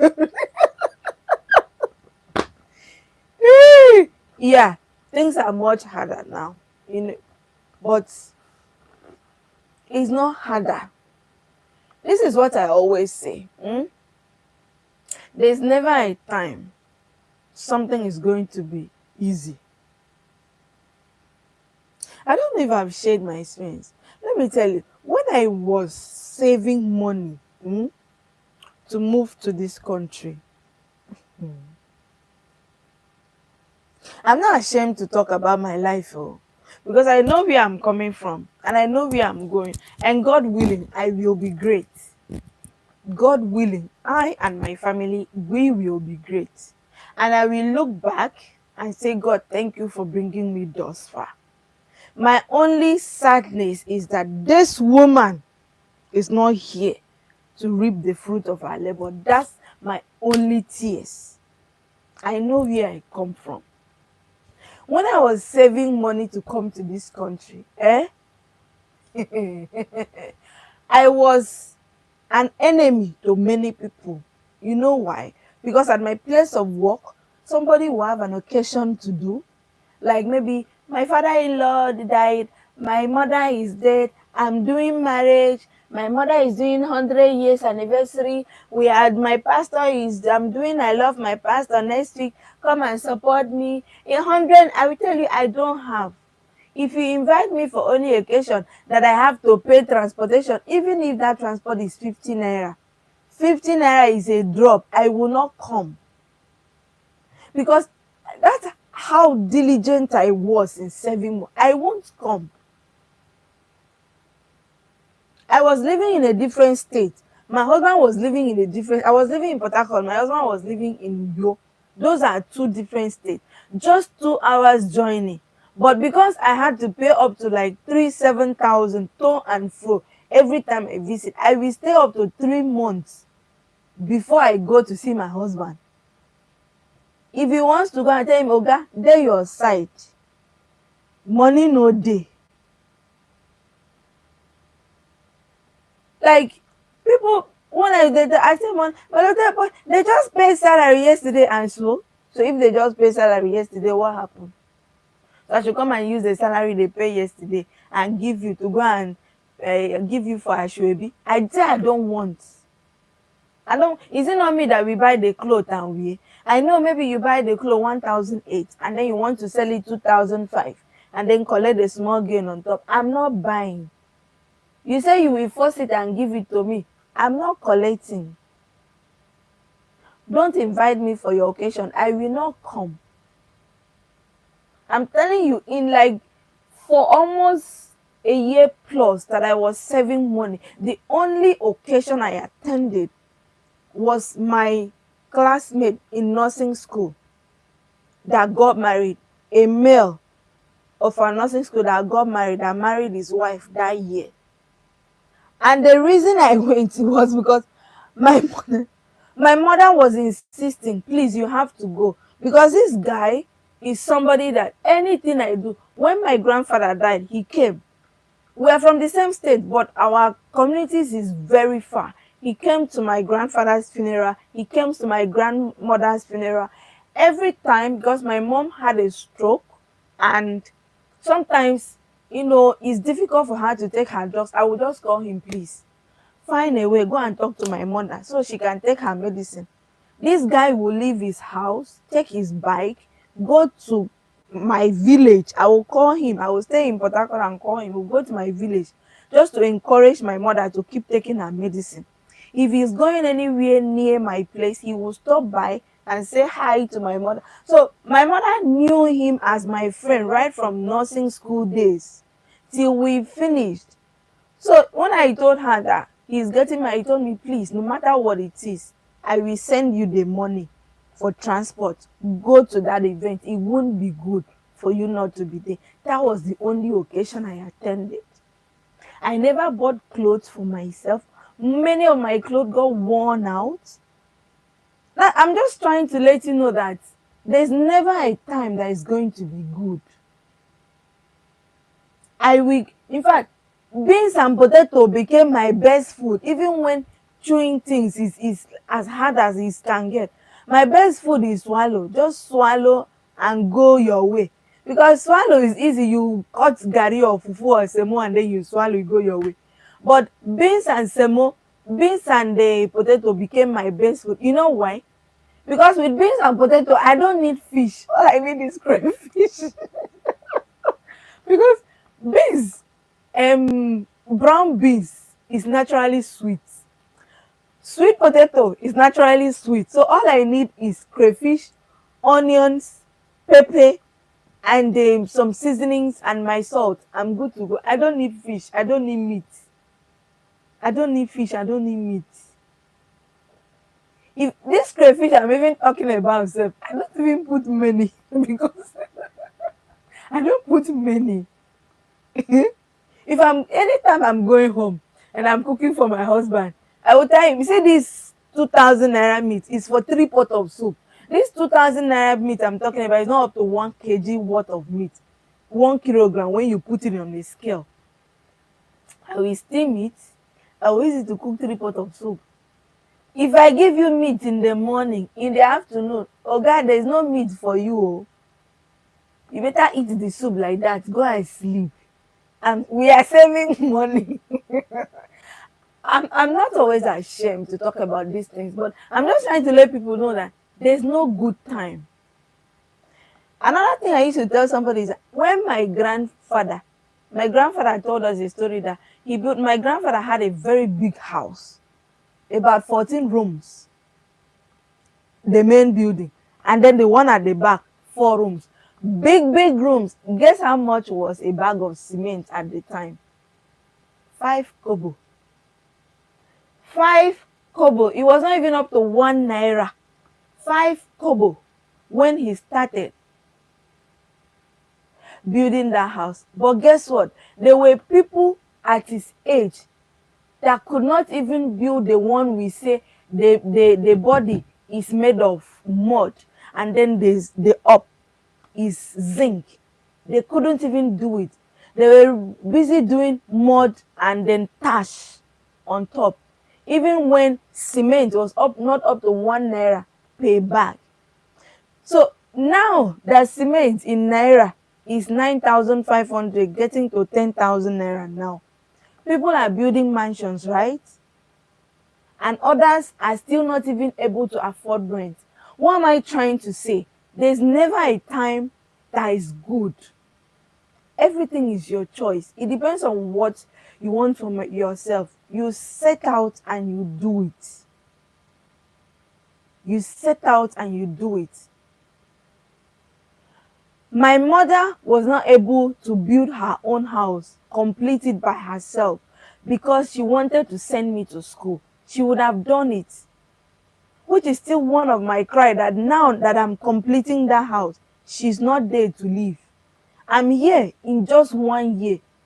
My mother did the house from foundation to block. She completed everything block work.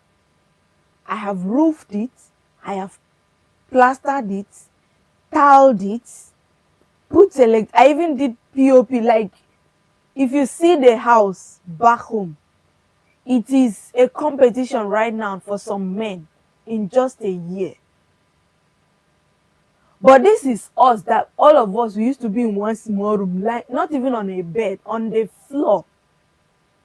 All of us, me, my mother, my sister, we were all on the floor for as far back as when I can remember. For more than 10 years ago, we were all sleeping on the floor. In fact, even till my mother died, she still did not sleep on a very comfortable bed. Not too bad, because at least, got him a mattress in my grandfather's house, but not in her own house, which is what we wanted. And by the time I was starting to complete the house, she died. I was here when she gave up. In less than a year, she sacrificed everything, her happiness, her joy. I saw her suffer day in, day. Sometimes you even see something and then you tell my mother, Mom, see this clothes that this woman is wearing, oh, it may look good on you. The next thing my mother, it's like, you don't want to go to school. You don't want to. You think if I have somebody that will pay school fee for me, I will come and sit down in this place I'm sitting? Or you think I did not know book, that I should have gone to school? Think if your grandparents were ready to pay my school fee, I will be where you're seeing me today. I will not be here. So if I am closing my eyes against that cloth, I see no reason why you should be looking. Or you think I did not say that it will look good on me? It's you that know more than me. You better enter inside and go and read your book. So there is never a time that is good though. You just need to know where you're going. Even when I even started this thing, which is why I keep on mentioning the amount. I remember one of my church members, she's in Canada now on a study visa. When she told us that she wants to go to school in Canada, I was looking at this woman and be like, this woman, are you serious? Yes, I know. She was working. She was working and she was earning, at the time her salary in Nigeria was about 150,000. But it's not 150,000 that you want to go and study abroad with. How much is school fee? The list of school fee for the 1 year course she was doing was $8,000 dollars, because she was doing one small course like that. It was like 8,000 in a college, not in a university. It was like 8,000 Canadian dollars, which had 5 years salary joined together is not up to 8,000 Canadian dollars. She said she wants to go and study abroad. Yeah, I was like, madam, where you see money? She said, when you know where you're going, when she gave me one scenario. She said, when you are driving at night, you know where you're going, right? But it is late at night. The road is dark. And you put on your light, right? Your light will shine to, let's say, a distance of about 5 meters. And you can see clearly. Yeah. The more you go, the more clearly you see. Just keep going. As long as you know where you're going, you will get there. That is what I am doing. I'm going to do this study abroad. I'm going to get visa. No matter where it will take me to get proof of fund, I will get it and I will travel. So, and I told her that I know how to do this thing, or to go. I've gathered all the information. Or I want to go to Ireland as a nurse. So She said, why do you want to go to Ireland? There are many people are going to UK. Why? I said, I just want to go there.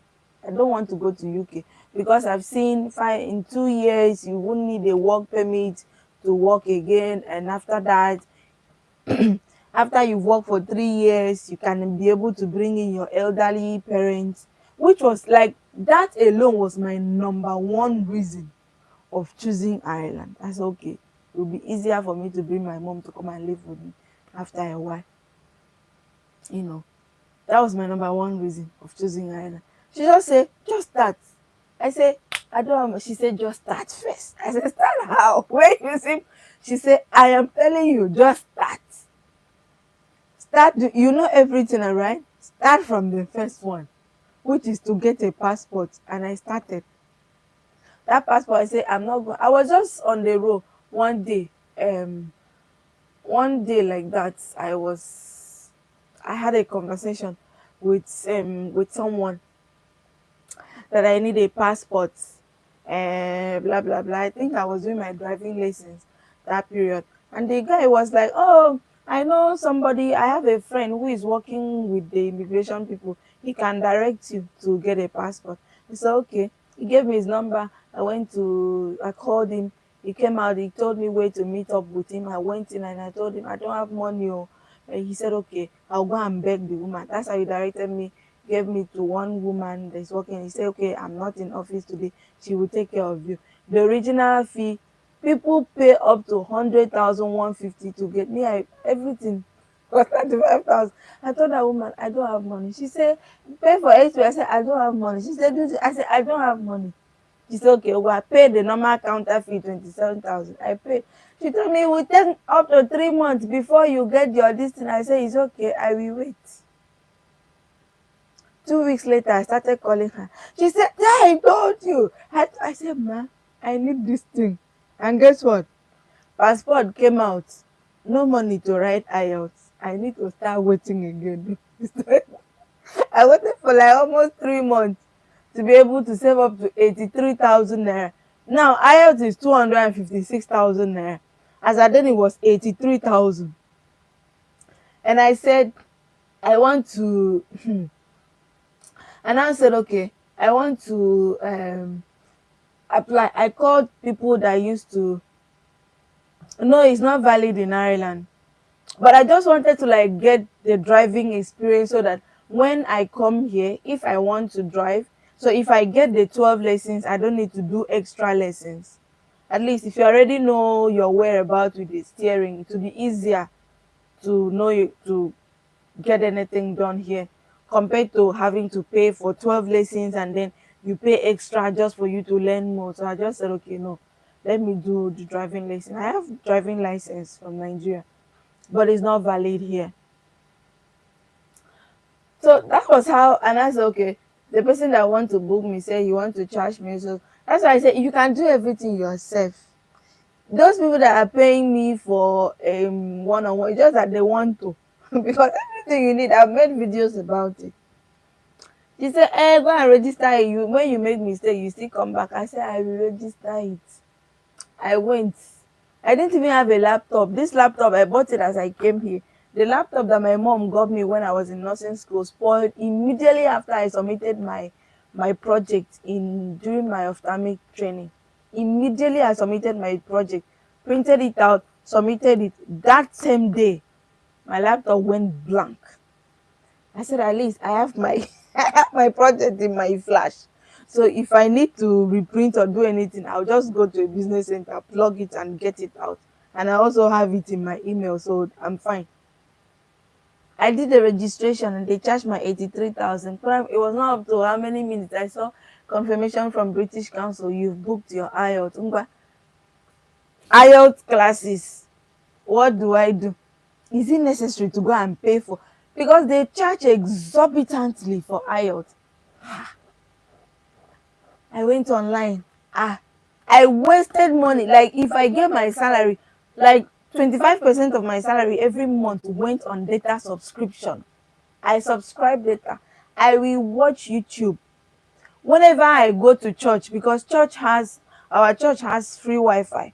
Whenever I go to church, whenever I come home, and I go to church because our church in Abak was a stake center, so we had Wi-Fi. So I will download a lot of videos on YouTube so that when I go home, I will watch them free. I don't need to be online. And when I finish watching those ones and I use my data, I watch IELTS videos. So I watch a lot of people when it comes to IELTS. I watch a lot of them. And when I felt comfortable, I booked it. 1 month, I did intensive test. Like I put myself under exam condition. I set my timer for 1 hour and then I stay without distraction and I do it. Once it was 1 hour, I will stop. I didn't finish 40 questions. I kept doing till I was able to finish 40 questions in like 1 hour. I kept doing, it reduced to like, I was able to finish the 40 reading questions in like 50 minutes. And then I didn't get most of it right. And then I was able to get 35 questions right in like 45 minutes, 50 minutes, 55 minutes. And when it comes to listening, I was like a pro in listening.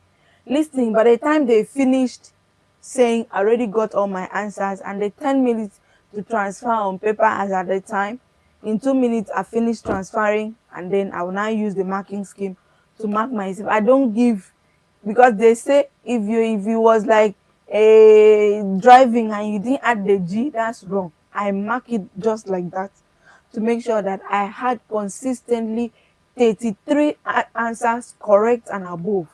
That 4 weeks, it was like talk of war. And when it comes to speaking, my husband was my speaking examiner. So I taught him how the speaking works. So when I'm speaking, these are the things you should be looking out for.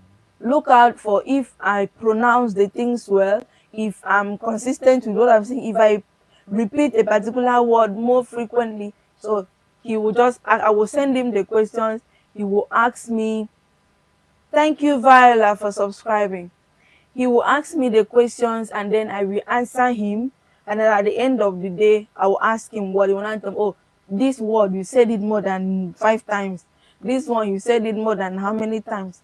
You were saying, too much.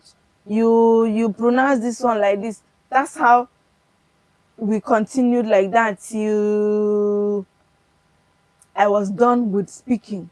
And now writing, I really didn't have problems with writing.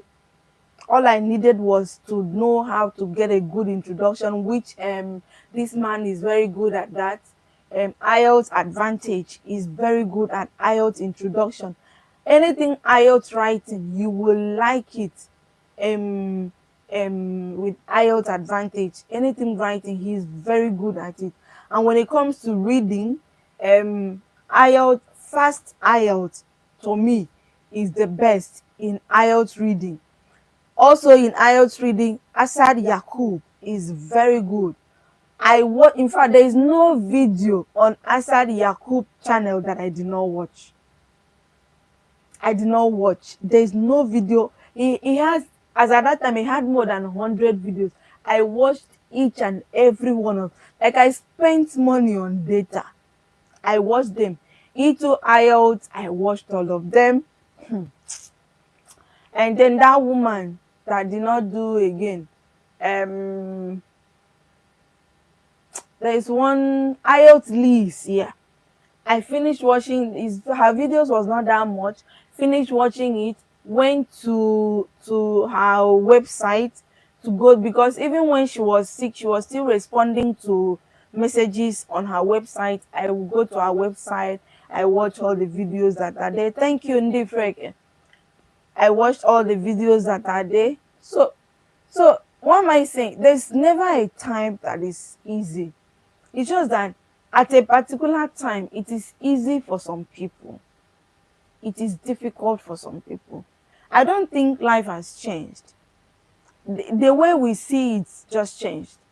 For example, back in the days, for you to finish primary 6, you'll be a big boy. Primary 6, you're a big boy. You get a job. You get a well-paid job as a primary 6 school is first school living certificate. Then he moved to you being able to get what is it called? He moved to that you need to get school living certificate, which is the O level. He moved to that you need to get O level before you'll be able to get a job. And then from O level, he moved to a diploma. What do they call that thing? Um, Colleges. So it just keeps evolving. It just keeps changing. It keeps changing. It keeps changing. And then now, degree is like you have nothing. You need to get them. Everybody is now competing for masters. Before you know it would be until you have a PhD before you are considered as an educated person. so, so you see, it is the same. The trick is the same. You know, the trick is the same every time. You just have to decide what's best for you, what you want for yourself, and then find ways to work towards it. Definitely, there is always like a there will always have to be like a sacrificial lamb, because somebody needs to pave a way for you, which is what we are trying to do for our children. Because if there's one thing my mother used to tell me is that if I had the opportunity that I am giving you, I would have been a big person. So there's one particular family in the nearby community. They are big people. But my mother used to say that those people didn't start big. The children, the grandchildren, the great grandchildren, the great great grandchildren are now enjoying the fruits and the sacrifices of the the great great grandfathers. So those ones were there to push them up. But you know, for some of us, we are like the first set of or the second set of people that are sacrificing. For example, life won't be that difficult, God willing, for my children whenever I have them, compared to the way it was for me. Even as I was also complaining of life being difficult, it is not as compared to what my mom had growing up. And life is not was not also the same thing that my grandmother had growing up. So you see, sometimes we are like the first set of people that are, for example, I am like first generation migrants. If I think that's how Yoruba people call it, first generation migrant from my maternal side. I'm a first generation. From my paternal side, our extended family, I think one person is in Canada, and yeah, that's the only one I know is in Canada, and it's like a second cousin to my father, which it has nothing to do with my. It's just that you know all this long distance relationship family thing that those people don't even know that you exist. Very extended family. But from my side now, you know, by the time we come, even like from my husband's side, he is the first to ever leave Nigeria. And you know, like our children is not going to be as difficult because God willing, we have them while we are here. They may be eligible to get the Irish passport, you know, second citizenship. With the European passport, it's easier for them to go to other countries, unlike when you just bring out your green passport and the way the immigration officer at the border is already seeing scammers. Don't worry, you people will laugh when you hear the experience my husband had at the border when you came. It's very funny. The way he said it, I just laugh. I'm like, don't worry. By the time you get their passport, say that place they used to differentiate EU and non-EU will be joining the EU line and be going like that. That you just turn your passport, PM scan, and then you check yourself into the country.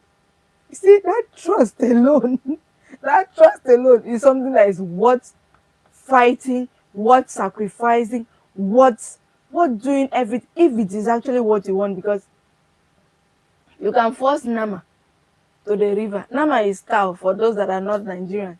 Nama is a cow. You can force a cow to the river, but you can't force the cow to drink water. So it has to be what you want for you to be able to do it.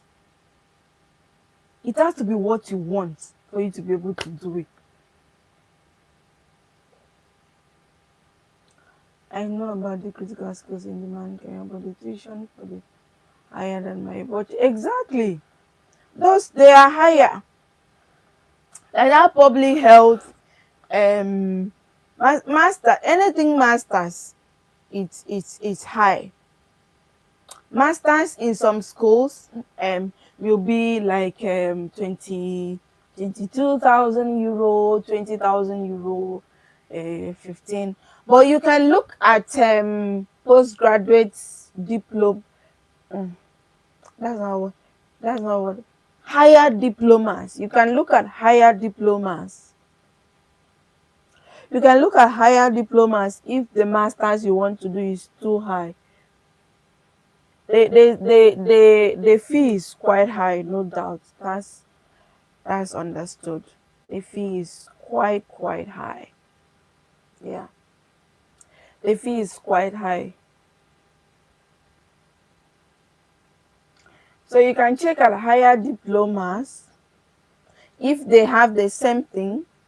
So when you see like schools in Ireland, they have certificates in the same course. They will have like certificate, diplomas, and then masters. So you can check if masters is too much. You can check if that school has a diploma, if have a higher diploma or postgraduate diploma in that same course. And then you want to also check if that course will be able to give you a post-study work permit. You can do that by sending an email to the international email that you're going to see. Every school website here in Ireland has a section kept specifically for international students. They have phone numbers. Yeah, phone number may be too much because of the calls. You can send them a mail, they will respond. It may take a few days, but they will definitely. But when you are sending an email, be specific, be clear, be complete. Like, type everything you need so that when they are responding, they will also respond. You could type something like, hello, I hope this email meets you well. I am looking into studying in your school. It's also cost, but these are my questions. One, will I be able to get a visa to stay after? So they may not be able to give you a yes or no answer, but you know what they will do? They will send you a link that will take you directly to where you need to look into. They may even CC you with an agent that may be able to speak with you via WhatsApp. That won't be so cheap. Most schools has agents for a particular country. So they have agents for Asians, Africans, even within Africa, they even have agents for West Africa, depending on the school. For example, University College Cork, they have agents for Nigeria specifically. Ghana, they have. um Ghana, like Nigeria, I think they have like 4 agents with their phone number, their WhatsApp number, their email address on the school website. Ghana, they have all those ones. So you can reach out to them, they will respond. It may take a few days, but they will definitely just send them email. Explain. I want to know this one, this one. Can I pay this in installment? If I have so amount, can I pay the remaining one after a few years? Do you have a payment plan? Do you have scholarship that I can apply to? Do you have a accommodation? Do you have provision for accommodation? Can I do this? Is there people I can live with? You know, some schools like that UCC Cork, they have, but All accumulation is always on first come, first serve. Yeah. They have all those things. You will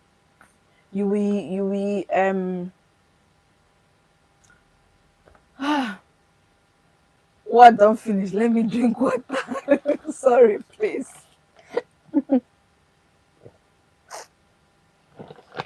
Mm. So yeah, you send them email. Masters is quite pricey. It is. I think they recently reviewed. It's even more than what it was last year. They reviewed their school fee this year and then they added a few thousands. I think in some schools they've even added like up to 2,000 euro for international students. Sometimes I don't even understand. Like the same course, right? You are teaching the same thing, and then international students has to pay, for example, 10,000, and then the natives will pay like 2,000. Like the gap is what annoys me. The gap is what annoys me. Eh? But unfortunately, that's what we have to deal with. That's what we have to deal with, you know. That's what we have to deal with. My budget is 14K, but I need to know if public health is a great path into transitioning into the critical skill. Public health, public health, public health, public health. Can't really say yes or no. You know what you would do? This is another trick. Since you are joining the live up to this point, this was supposed to be like tomorrow's. This thing is part of tomorrow's thing. So if you want to join, you can join in again. When you open a school website, right? Sometimes I wish I can do the live and share my screen, but fortunately I can't. YouTube does not have that function of sharing screen.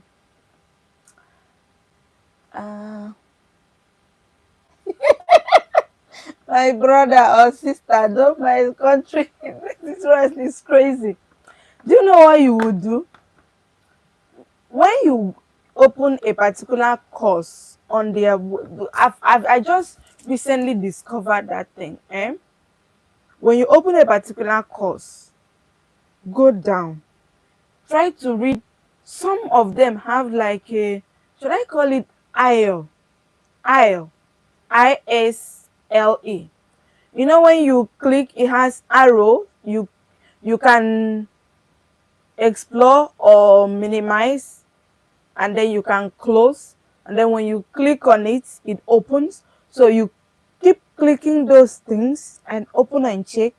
Go down, down, down, down, down the page, depending on how the website of that school is organized. Kwana? Kwana is also young one. Okay. Sorry about that, please. When you go down, down, if it is down or whatever it is, try to look for career. Career. CAREER. Is that correct? I don't know.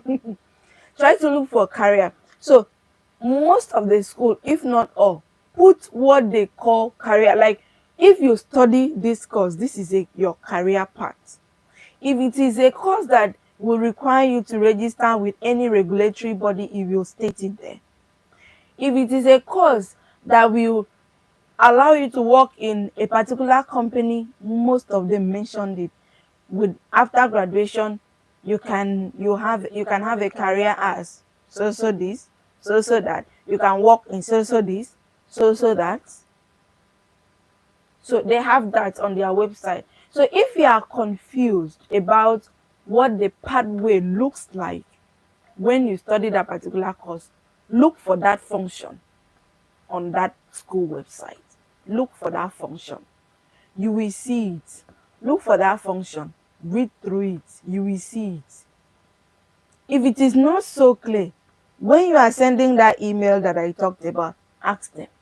They will reply you. Ask them. After studying this course, what do I stand to gain? Where can I work? What career path awaits me at the completion of this? Just beat my tongue. Ooh.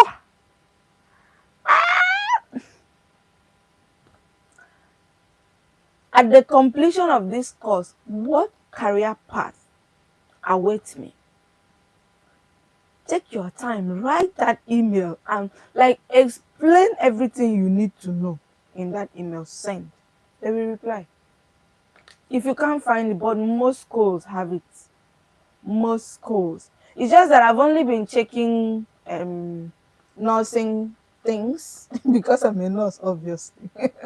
So I've only been checking nursing things. So for nursing, what you will see is if it's like a undergraduate degree, they will tell you, okay, at the end, at the completion, you'll be able to register with the Nursing and Midwifery Board of Ireland, and then you can start working as a registered nurse, doing this, doing that, doing this. Or if it's like the top up, they will tell you this course does not give you direct registration. That's not the word, but I'm just paraphrasing. That it doesn't give you direct registration to get a license from the Nursing and Midwifery Board of Ireland. But if you want to, you can follow their path and then they will put a link.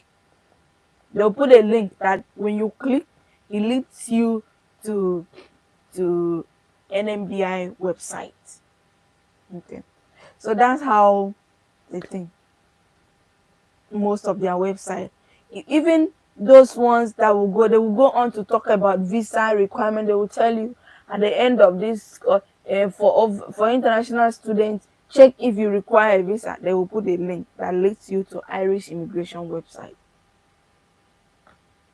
They'll put a link, and then when you go to Irish immigration website, you can click to check if the course that you want to study will allow you to get. They have a name for the post-study work visa. It's called third level. I've forgotten. So, and then they will list that particular website will list the list of schools, the courses, but the majority of should I say the summary of it all is that it has to be higher than QQ NFQ level 7 before you can stay. So they have NFQ, mean National Framework Qualification. National Framework Qualification. So they have NFQ level 6, 7, 8. So some diplomas is level 6, right? Degrees level 7. I think masters is level higher diploma I think is level no degree is level 8, masters is level 9. So the other diploma that you do for 3 years will give you level 7, something like national framework. If you browse you'll see it. So yeah. Oh, thank you so much. Thank you so much. Help me share it to your Facebook so that others can click and find my channel. So that's it. All of those things will be there. Just see I know that, especially I like to use my country as an example because I don't like it when people say Africa this, Africa is very big. So I've not even been to any other country in Africa, even small Ghana here. My Ghanaian friends don't get angry. I mean, like, Ghana is just visa free, right? But I've not been there, so I don't like generalizing things. Like, one of the things that is a bit difficult for we Nigerians is the fact that we find it difficult to trust people to get back to us. Because most of our school website, the phone numbers, the emails that are there, they are for decorations. You send email, nobody respond. You call, nobody will answer. But here, it is not the same. If you see a phone number, websites are constantly being updated. Every year by year, every month by month, they are updated. Any information you see on the website is current. If it is not going to be current for a long time, they will put like a deadline or something there. Go on the website, ask questions. Ask questions. Unfortunately, Tommy Sin, I don't offer that. I mentioned job search is crazy. It's crazy, especially for us from the red list. It is crazy. It's crazy. You just have to do your best and then you see if you have options to do self-sponsorship. It is crazy. The red list has dealt the hell out of us, I'm telling you. It has dealt with us. I like no. The red list has dealt with us, okay? But it's a late it's beginning to be a bit lighting up now. My only hope and prayer is that is HSC return back to active recruitment full time. Because if that happens, then agencies that are recruiting from whichever countries they are recruiting will focus to recruit. Then we have more chance at the private sectors to apply to. Focus more. I'm not saying don't apply to HSC. Apply to HSC as much as you can. And when you are, your options are, most people are doing self-sponsorship, or if you're a diploma nurse, top up nursing. If you already are a degree nurse, you do maybe just find one postgraduate. Yeah, you can go for self-sponsorship, of course. Are you a general nurse? Like you apply for the general nurse division.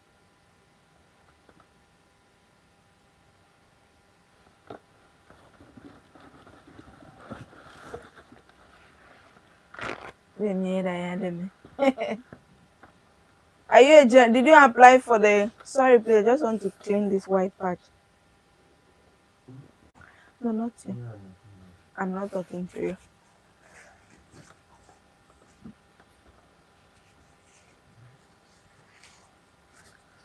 Hello, Thomasin. Are you still here?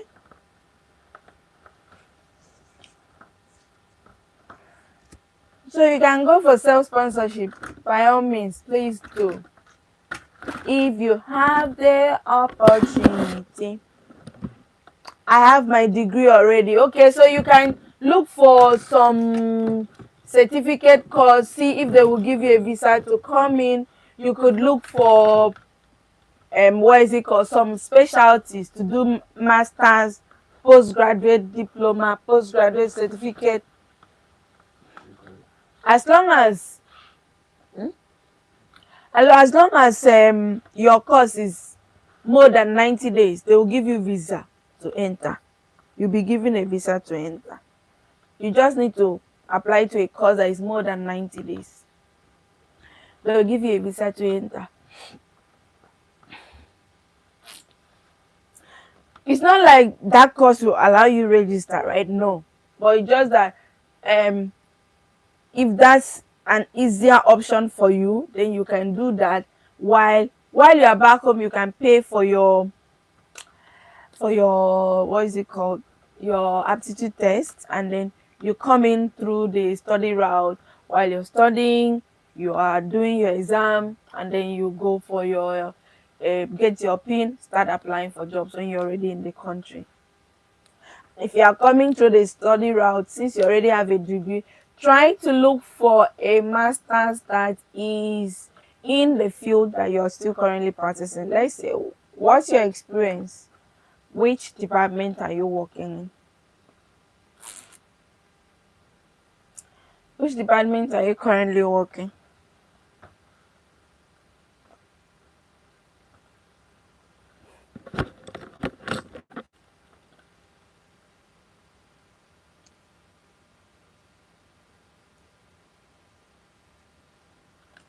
My legs will not crack again this weekend.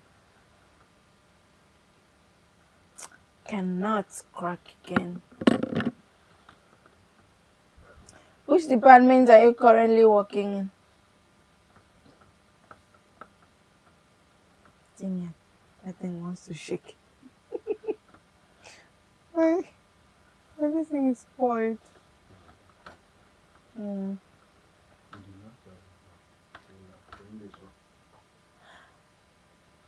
How much should I gather for my masters? It depends on what you are. Depends on what course. Depends on, so you have to check the fees for the course, and with exchange rates and everything. So check the fees, check the school that you are. You can check for post graduate diploma. No, higher nursing has a lot of higher diplomas in some of the specialties, and the eligibility factor is usually you have to be a registered nurse and you have to be currently working in that unit to get the admission. So O and G. Are you a midwife? Okay, you are a general nurse and then midwife.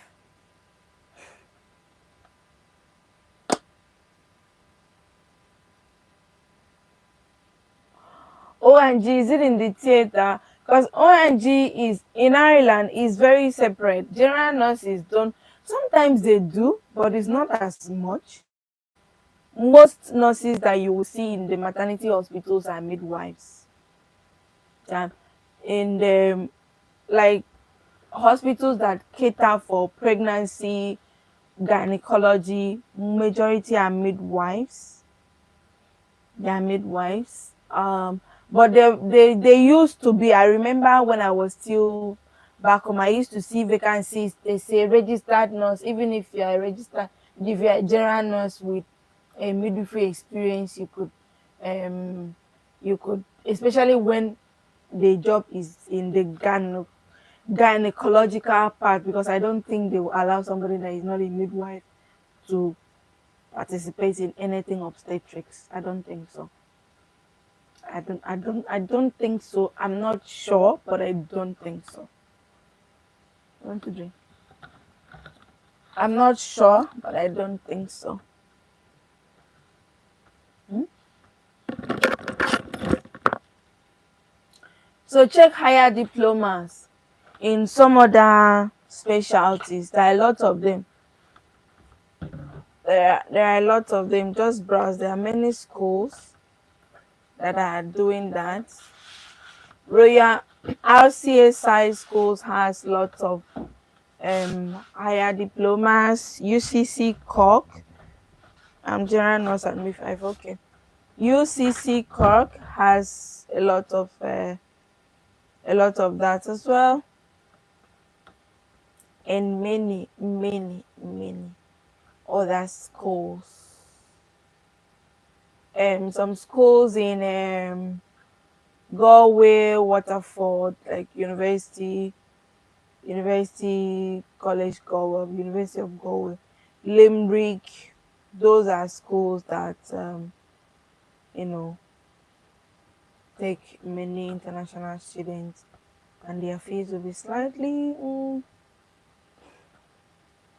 there. Okay.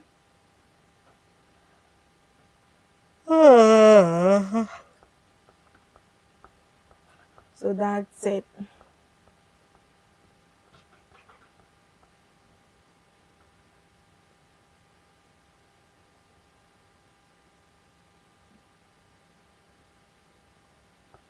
More questions, more questions, more questions, more questions. I've been here for how many hours? Started this at 6 p.m. and this is 8 8 p.m. So I've been here for 2 hours now. I think I want to close so I can prepare for tomorrow's class. Tomorrow's class promises to be a banger. Do not miss it. Don't miss it. Tomorrow we'll be talking more on how to choose a course that will benefit you, where to get proof of funds, how to apply to schools and get admission quickly, and then dedicate a lot of time for Q&As, because I know there's going to be a lot of Q&As. So don't miss it. Don't miss it. Don't miss it. Don't miss it. Don't miss it. Okay? Now, I'm going to sign out now. I'll see you all tomorrow. Same venue, same time, 6 o'clock Irish time, 7 p.m. Nigerian time. And we'll see you all. Bye bye. See you soon. Thank you so much, Tomisin, Vala, David, Who were my top commenters today? David, Chigozie, Norman, Waska, um, Krishna, Christabel,